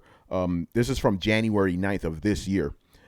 Days Gone was the best-selling PS4 exclusive on PSN in 2019. It also made the top 10 best-selling digital games of the year. But here's the thing. He points out Sony won't do PR on the sales success of this game, but he goes, I'll keep pointing it out. Okay, but what are the actual numbers, bro? Yeah, and what else came out in 2019? Yeah, I'm Days scouting. Gone, and what else? Well, it obviously did better than Death Stranding because they're mentioning even mentioning that over it. But Death Stranding came out in late in 2019. Was it? It was around now. It was in November. Yeah, November 2019. Days Gone came out like in the summer, so it had more time. Yeah. They're both new IPs. I hate when fucking companies do this shit. So Ben Studio, they're the developers, right? They shared statistics of Days Gone. Okay, I don't give a fuck about how many bullets were fired, how many games, how many bullets were fired, how many motorcycles have blown up. Yeah, like who cares? How many zombies killed? Yes, who cares, man? So it seems like people think it sold around 4-5 million copies, but that hasn't been confirmed. Yeah, even a site like, I'm looking at VG charts, they for The Last of Us 2, they only have 4 million, and I'm pretty sure that's just from that first week. Yeah. So yeah, no, Sony hasn't said shit about this game. And wait, what? Hold on, this doesn't make any sense. So the game, people have earned 100 million. See, they're full of shit. This is why you can't fucking listen to the internet. Oh. This motherfucker's trying to say, they earned 100 platinums. That's not a platinum trophy. It's a regular. They earn 100 million trophy. That means nothing. That means absolutely nothing. You're like, if you added this many trophies, blah blah blah, you get blah blah blah. You get 18 million copies sold. You're fucking stupid. Chris, this is like these people like, it earned this much money, so like this how many copies it sold. It's like they don't make $60 off every fucking game, man. Right? Yeah. It's the same. It's the same mentality, you know. Dumb. So yeah, Damien, that's what I think is going on. I think I'm with Carlos. I think The Last of Us 2 sold better than Ghost of Tsushima, but it didn't sell as well. Sony wanted it to, so they're not touting those numbers. You know, But that's a common thing with anybody. Well, like, I mean, what was Microsoft doing not long ago? They were telling you how many kilometers that people drove in the fucking Warthog. Who gives a shit about that? yeah, exactly. I saw Captain Marvel. I saw Captain Marvel exactly. So yes, a new IP that sells 5 million looks better than an established IP that's your darling that has sold 7 million. That's just how it is, you know. All right, let's move on, man. Next question. Gotta get ready here. Is from our boy Illustrated Dio, man. Dun, dun, dun, dun, dun. not that Dio though. Oh yeah, I'm sure he listened to some of that, right? Yeah. No, I don't know, man. So his we're actually not gonna answer this question tonight, but there's a reason for it. He goes, I'm loving my PlayStation 5. What do you guys think about it? We're gonna tell you about it when we do the group review of it, which will be soon, probably this week. You know, I got to talk to fellas. But so yeah, Dio, you want to hear our thoughts on PlayStation after we've had it for a week? Stay tuned. You know, but on to his next question. Okay, do the new consoles justify investing more of your time into multiplats on PlayStation 5 and Xbox Series X than on PC? Will you primarily game on the new consoles now? So, you know, he's basically talking about the whole thing of like, you know, because, you know, most of the time, unless they're Ubisoft games, PC ports are better than console ports. You know, they look better, run better, all this other shit. But now the new consoles, at least as it is right now, they're as good as PC. Some cases, a little bit better with the SSDs and all that, unless you have a SSD on your fucking PC and shit. So for actually, Brian, this question is more for you, like, because you're the only primarily PC gamer here. Would the new consoles make you sway? I already know the answer, but you know, may as well answer it. No, I don't see why they would. Like, there's nothing to sway me. Because again, like with the consoles, it's like, hey, you still get to choose. Well, you still have to choose, and it's not flexible enough to work in like the way that I want things to work. Like one of the things that's a big problem is that with the PS5, you cannot play at like 1440p. Like, sorry, you can't connect to a 1440p output monitor because it just doesn't work like that. Xbox you can, but PlayStation you can't for some odd reason.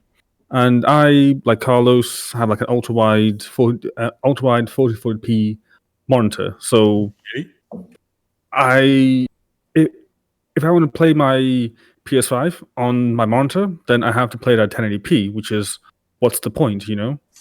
Brian, I got the technical word for it. What's up? It's bullocks. It is. It's just bullshit, and I don't like it. And then plus you have to like factor in everything else that you get on PC that consoles just don't have yet. Like, I can choose what resolution I want to play at. I can choose the frame rate I want to play at. I can choose what controller I want to play at. Like, if I want to, I can go out and say, cool, I'm going to play Fallout 4 with a PS1 controller. Why? Because I like that controller. So, even, again, it's not all about the graphics. You know, like to some people, it's all about, okay, it needs to be like the shiniest thing ever. To me, shiny things get just, again, I've had my moment of shiny things, and shiny things just don't impress me anymore. I'm more in the realm of, okay, I want to play how I want to play. I want that ultra wide support. It looks nice. You know, I want that. I want this. I want that. I want the high frame rates past 60 hertz. I mean, there's still some games on PS5 that run at 30 frames per second for some odd reason. And it's like, why? Like, where I can just boot up my PC, play the same game at higher frame rates. So, yeah, I just don't see me switching.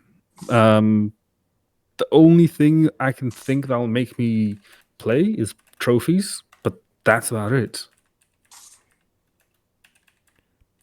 Yeah, all right, and the rest of us are console guys anyway, so the question doesn't really apply to us.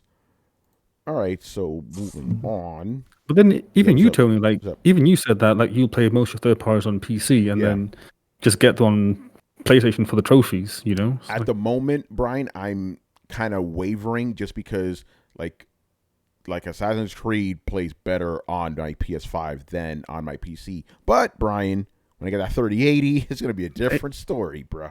Exactly. So it's gonna be a different story, you know? Like even Tony's like in the same boat as I am, which is like I'll just play third parties on PC. Yep.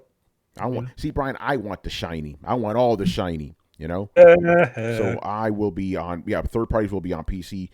When I get my joint. You know, here's the thing. My PC is not really like, oh, when I have the money for it. It's more like when the fucking 3080 is available, then I can finally build my PC. You know. But yeah. At the moment, I'm gonna play third parties on PlayStation because they just run better than on my PC. Because I got a 1080, man. That shit's fucking old now. You know. Tony, how much have you dropped on my PC build? The one I currently have about $3,000 altogether. So I'm prepared to spend about the same amount on the new one. Listen, PC gaming ain't fucking cheap if you want all the bells and whistles. You know, that's just how it is. No, like my reasoning is like, okay, if this thing's gonna last me a while, I'm not gonna spare any expense on a PC, especially because I do more than just game on it. Obviously, you know, it's work, and a lot of it is for you guys here. Throwdown, man. Throwdown. All right. Well, thank you. Yeah. Oh man. All right. This next question is from our boy Mr. Barnaby Juan. So this is interesting. So he from Dominican Republic. You already know Dominicano, man.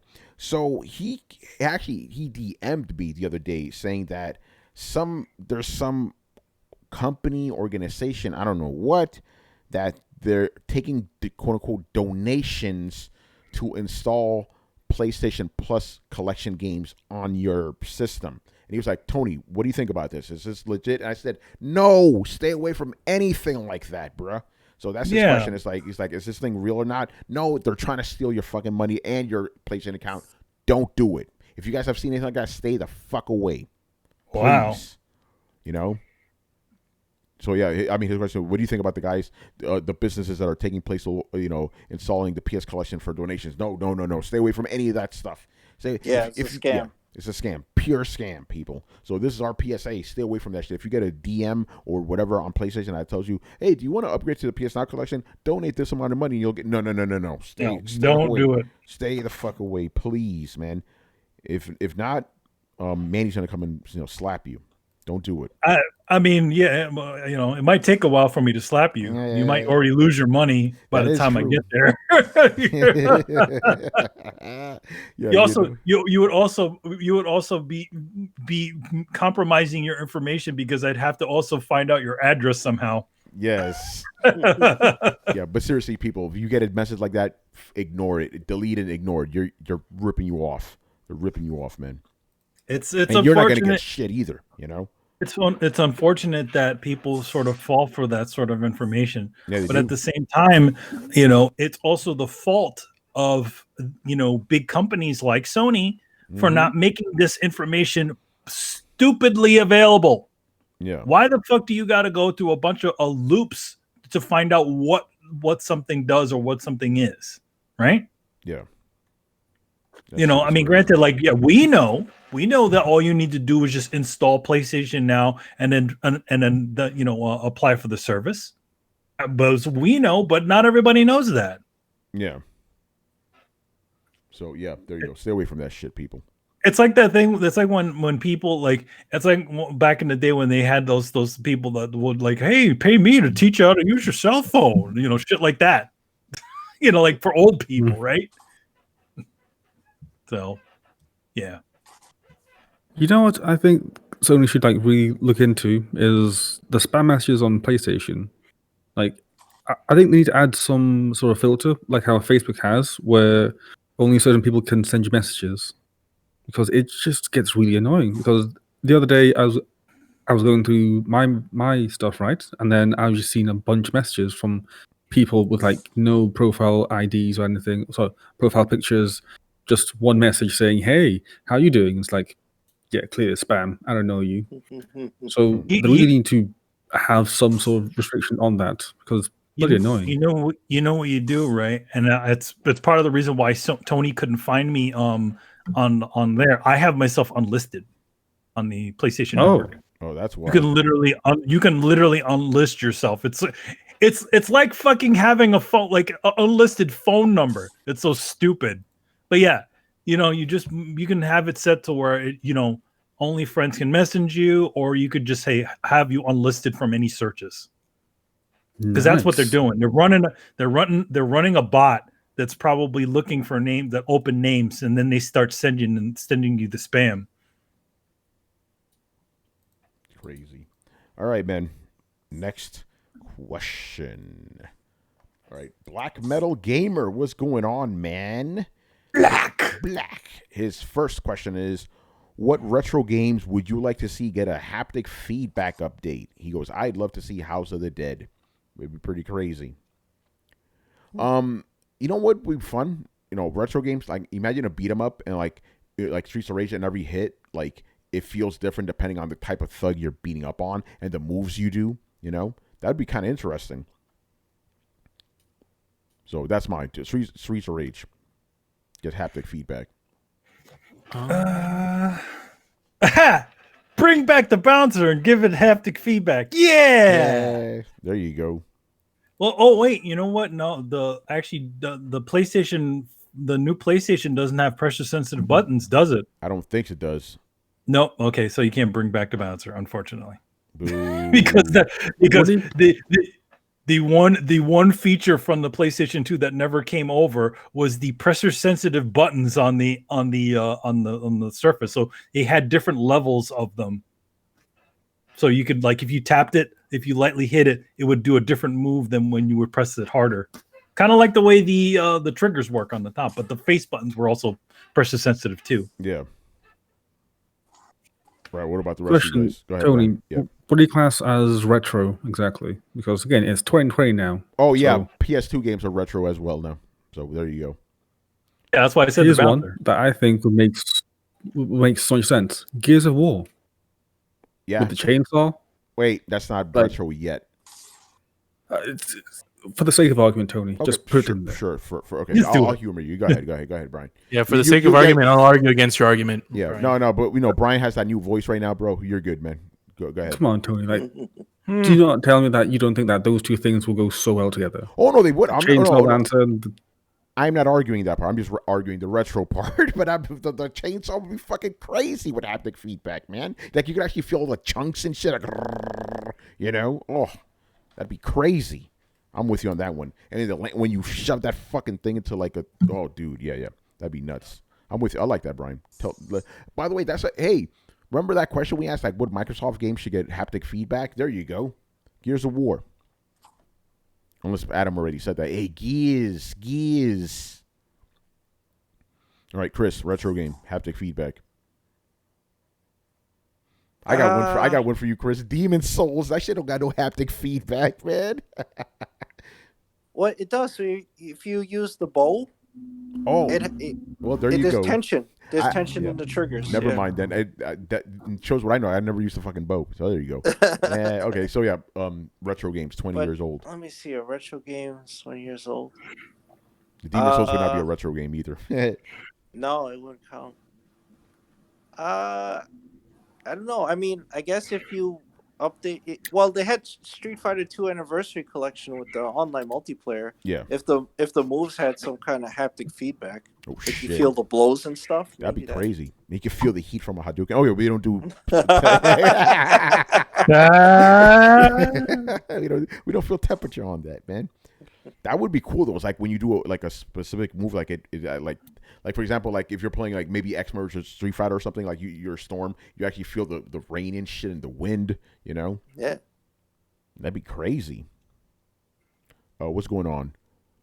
Reggie, man, don't send me messages right now, bro. Like I'm doing a show right now, man. It's like, listen. Reggie, we'll answer your question. Don't worry, man. We'll get to it. Don't worry about it. All right. What about the rest of you guys? Haptic feedback on old games, or you just don't care for it? I'm not such a lot of enthusiasm right now. I mean, I don't know what it is. So, how about Jet Grind Radio? Brett, you can feel the grinding in that shit too. Oh my god, and the spraying and shit.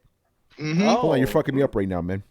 You're fucking me up right now. And you could use the touchpad in that shit too. Make your own fucking designs and shit. Yep, and if it had the speaker in it, it could play the music from not only the TV but the speaker as well to get kind of a harmony thing going on in stereo. So Reggie took my answer. Oh yeah, Metal Gear Solid. Oh, that would be good for haptics, man. It would be a really good, especially when you get seen. Yeah. I was like, yeah, you feel like you're in the controller.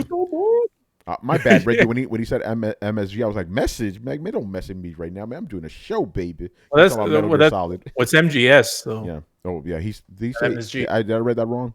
I read it wrong. You did. He said he wrote it wrong. He Metal Solid Gear. Come on, bro. No one. See, I was in the right, motherfucker. But that's what Reggie meant. So shout out to Reggie because that's I saw a good MSG. I'm like, we talking Madison Square Garden here? What's going on, man? MSG is at the we're going to the Garden, you know. Yeah, Metal Gear Solid would be dope with fucking haptics, man. You know, and Snake Eater too. Oh, that'd be crazy. All the Metal Gears. Imagine the Metal Gear Solid 4. Brian, remember the Metal Gear Solid 4, the Crawl of Death? Imagine that with haptics. Oh, that'd be good. That would be crazy. You know, your whole battery will be gone by the end of that shit, you know? Yo, real talk though, because now I'm just playing what I call normal games on my PlayStation 5. The charge lasts like 2 days on my DualSense, but with Astros, yo, it's like 5 hours. That shit was done, you know? Because Astros was like, what feature are you using? All of them. How many at the same time? All of them. All of them. It's crazy, man. All right, moving on. Next question, Mr. Black Metal Gamer. This one's a little bit of an interesting question. I had to, I knew what he was asking. It's just I had to phrase it correctly. But I'll reiterate anyway. Okay, what property, and this is going to sound like an old question we answered before because it is, but wait until the end. Okay, what property from any medium, like, books, movies, or whatever, should get a Mandalorian-style video game adaptation that shows a different side of its universe? So you know how, Mandalorian takes place in the Star Wars universe, but it shows a different side of it? So he wants to know, what, franchise from anything would you like to see a video game of that does the same thing? Where it's like, hey, we're going to show you a different part of this world that you know very well. By the way, Shadow, Shadow Mordor, that's a perfect example. It's showing you Lord of the Rings from a different take, Metal Gear, the Liquid Snake side. There you go. Oh, that'd be interesting. But what about different medium? That's actually a question. Oh, different medium. Yeah, you can make an anime of that. The Liquid Snake movie. Manny.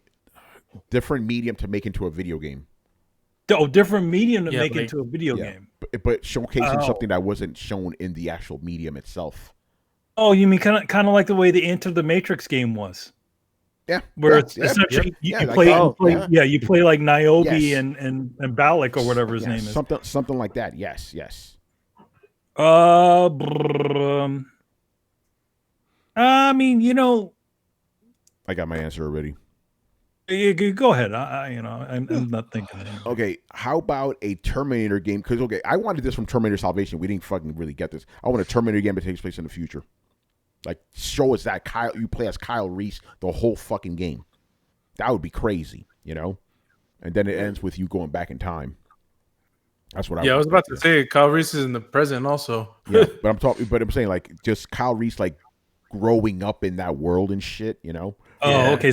So a little further beyond than what it was. Mm-hmm. Yeah, that's what the question is pretty much asking. So it's how did he?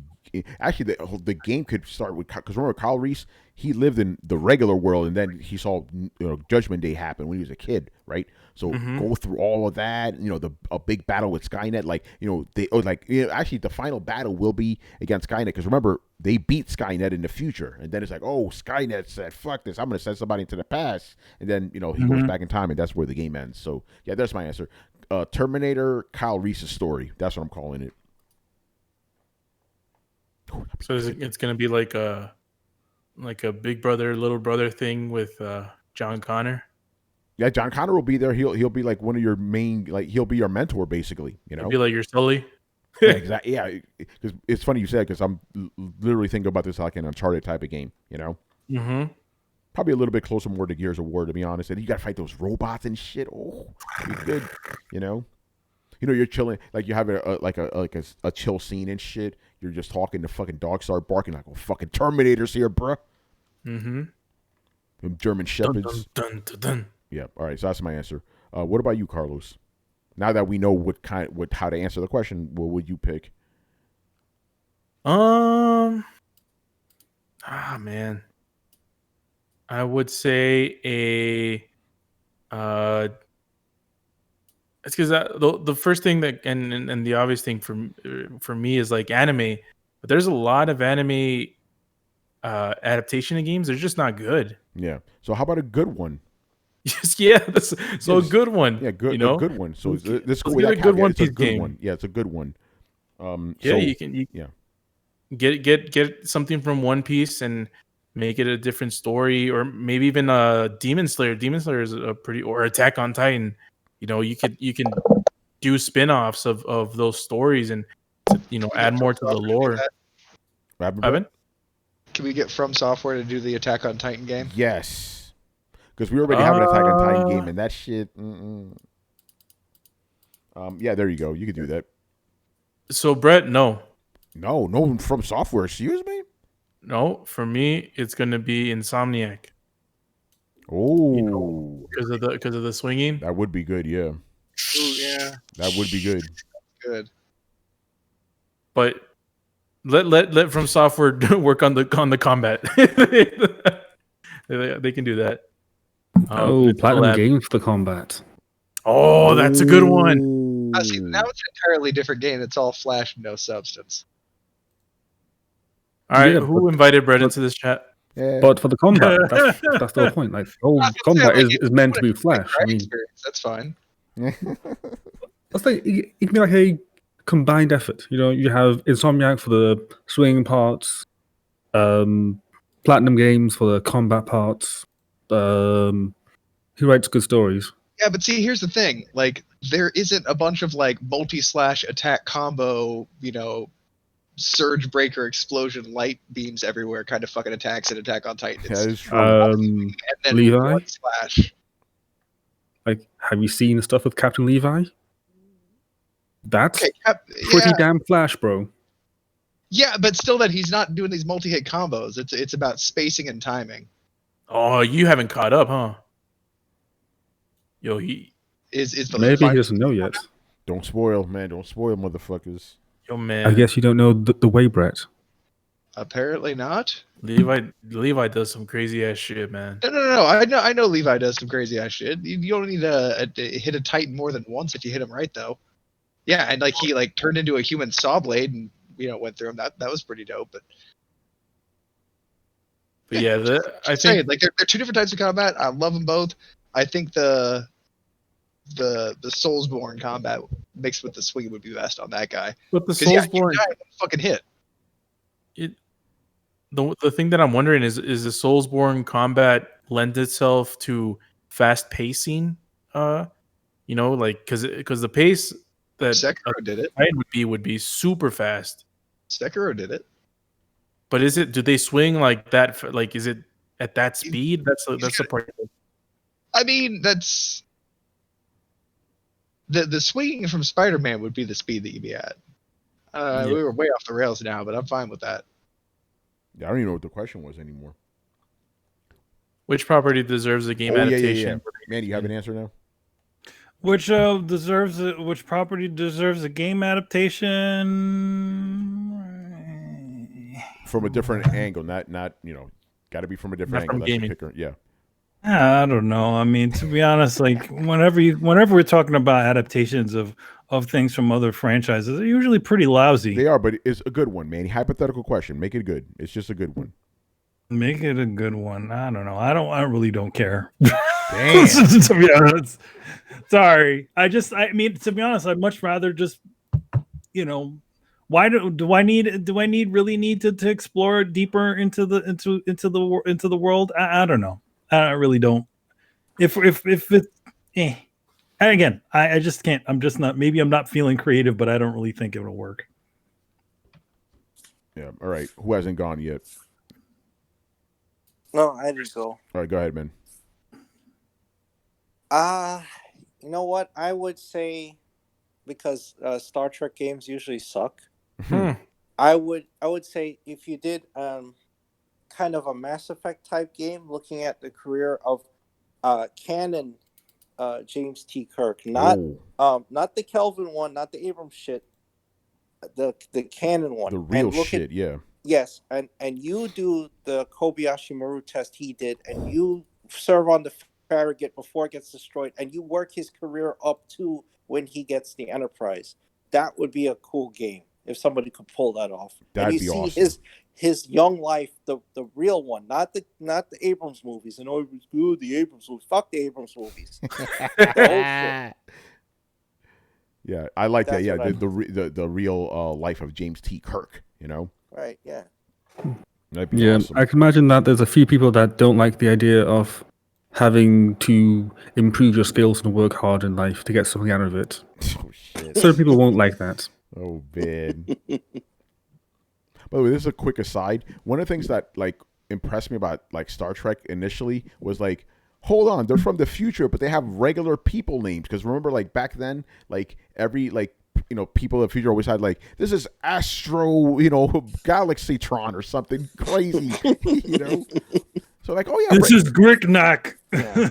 like, oh, this is Flash I Gordon. am It's like, Nomad. what? It's like crazy fucking names. But it's like, no, they got regular ass names. Like, oh yeah, people in the future would just have regular names. They wouldn't suddenly be like, fucking Neutron Black Hole or something, But Like, I mean, like Spock is out of their name. Well, he's Well, an he's an alien. alien. He's an He's an alien, alien. dude. Oh, you're talking about the humans? Yeah, the humans. Like, Yeah. they have Well, regular Spock human is names. a human. Dude, his name is, come on, man. It's a fucking Vulcan name, Yeah, they wouldn't call. I mean, unless they called him, they would. Yeah, like James He's- Kirk, it's like they all had normal human names. I'm like, oh, that's kind of interesting. What, Spock's Bones' name is real really name? Bill. Yeah, that's his nickname, bro, Chris, what's Bones' name? Leonard McCoy. Ah, McCoy. Yep. Yeah, I thought you were Well, talking they are about from Bones. Earth. Yeah. All I got is me bones. Oh, man. Brian, did you go? I did not, but I don't have an answer for it. Wait, there's Yeah, an but- Asian guy that's named Zulu. That's kind of weird. His name is I not thought Zulu. Sulu. It's It's Sulu. Sulu, not Zulu. Well, I said, well, you could, it's still weird. No, it's Sulu. It's a regular Japanese name, man. Yo, man, I don't know.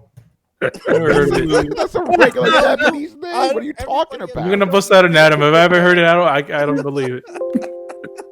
Like, what the fuck, dude? Yeah, his name is Hiraku Sulu. I'm like, dude. Oh, Hikaru. Hikaru, That's yeah. I mean, that's definitely Japanese. I don't know about the last Sulu name. is a Japanese last name, dude. Was it in Ghost of Tsushima? Then Yeah, I believe it. that shit is funny, man.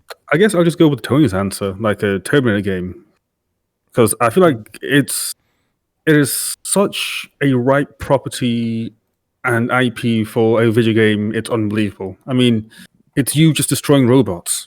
Yes. That's totally video games. And it's got a good story. Yeah, it does. Well, at least the first Yeah, couple. it did. Yeah. The Terminator would be fucking legit. Right, Brett, did you go?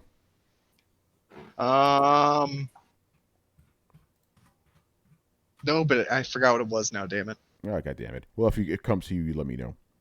Yeah. Firefly. Oh, okay. What part of Firefly? What I would want you to see want to like, be on? like it doesn't even have to follow like the main crew. I just want to see the Firefly world, like the back alley trades, the repairing and maintaining the ship, the smuggling missions, like be another crew other than on Serenity. Like and be able to like get a ship and kind of go around and do Firefly shit. Like it doesn't have to be main character stuff. I just want to be in the world. Yeah. Well, that's the point of the question. So that's an excellent one. I like that. Shout out to Firefly, man. What I was talking to, I think it was Gary. He was watching, he watched Outlaw Star, right? And Cowboy Bebop. I was like, yo, what else is like this? I'm like, watch Firefly, bruh. Right. Because he I was would like, also accept a Cowboy Bebop or Outlaw Star video game. that would be crazy. Different. I mean, aspects of Cowboy that Bebop universe. can be like kind of like Mass Effect in a way. Could be, but it would have to be like a different crew, a different type of situation there. Yeah. All right, and the last question of the night, Weapon X. We got you, brother. We got you, man. MSG. I don't like it on food. Yeah, right. All right. His question is: if Soulsborne games had an easy mode in the past, how would that change things in the present? I think we know who we're talking about here, Reggie. But they wouldn't be as influential as they are now. You wouldn't have the meme, the Dark Souls of. You wouldn't have that.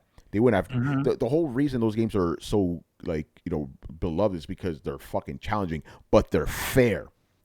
That's the key thing. I'm gonna say something that may piss some people off. I think that's why even I realize people love these games. That's why I think games like Neo aren't as good as Bloodborne and all that other stuff, because I don't think they're as fair as those games. Like when I die in Neo, I'm like, oh, this game's fucking beat bullshit. When I die in Soulsborne, I'm like, oh, I fucked up. And there's other examples where like if like in most games, how do I say this? Most games do not balance challenge as well as Soulsborne's games do. They just feel cheap. Those Soulsborne games never ever feel cheap at all, no matter how fucking difficult it gets. Like as a perfect example, right? Yesterday we were trying to go through these like fucking like these not spikes like javelins or whatever that are being thrown at us and shit, and like we all thought we had to roll under these things, and I kept fucking dying over and over and over again. But if you're diligent, there's actually a way around that shit. So you could do it both ways. You could do it like the crazy way you're kind of not supposed to do it, or the actual way. So I'm like, that's cool. And then even with the bosses, if you know what the fuck you're doing, you're gonna succeed and all that. It's all about perseverance. So if the games were easy, none of that shit would be there. It would just be another hack and slash game. So I'm going to say this. If you play these games any other way, you're playing them wrong, man. Got to play them the right way. Hip-hop, I'm talking to you right now, bro. Hip-hop, I love you. Stop with that bullshit, brother. Because he uses cheats when he plays these games. Don't do it, brother. There ain't no cheats for PlayStation 5. Yeah, and I'm going to plug Hip-Hop's... we're giving him shit, but we love this guy. But he's actually going to be streaming Dark Souls, Demon Souls soon. So I believe tomorrow night. So that's gonna be very interesting. But then again, he was like, "Hey, I want that fucking company. What's the name of that? Okay, this one. Hyperkin. Yeah, he wants Hyperkin to do the save wizard for PlayStation 5. Hyperkin, don't make that shit, please. Don't make it. Don't make it. But he is gonna stream it November 23rd. He says, which is tonight. So there you go. Oh shit. Yeah. Hip-Hop, stop doing it, please. I love you, brother, but stop it, please, man. All right, man, that's going to do it for us. A couple of things before we leave. Next Gen November is about to come to a close with the final giveaway of the month. So that's going to be taking place on Wednesday at 10:30 p.m. Eastern during episode 312 of Throwdown. And sometime this week before Thanksgiving, we're going to do our big PlayStation 5 review, which will be all the panelists that have it and Manny, giving our thoughts on the PlayStation 5. So I'll talk to the fellas after the show, see what timing is, but that'll be good. We'll get that out to you guys, some more content, and that's going to be that. Manny, do you have to plug anything? Usual stuff, go pick up Excellence, go pick up, we got a bunch of stuff for DC, some really cool stuff coming up really, really soon. I'm not sure if you guys saw that we just announced that Nubia was going to be the book that me and Aletha and Mark Morales are going to be working on for the Future State event. I don't exactly know how many issues it's going to be, but we'll see. And we got that going on and a couple other things. So yeah, keep an eye out for that stuff. Also, for free, you can get some Sanity on Games with Gold, which is the game that I did the artwork for. So check it out. It's a free game. Why not? And the guys that work on that are a pretty cool bunch of guys. 2 guys developed that game, and it literally has it has crossplay between all consoles and the PC. And it's available for everything. So you can get on PlayStation 4, Xbox, it's for free, Switch, and Steam. Very good stuff. All right, people, we out, man. So make sure you follow us on Twitch and Twitter, subscribe to us on YouTube, and join our Discord. Listen to those mob hits rumors, man. He's always keeping them coming, Yo, man, he got them hits. Got them hits, mob hits, man.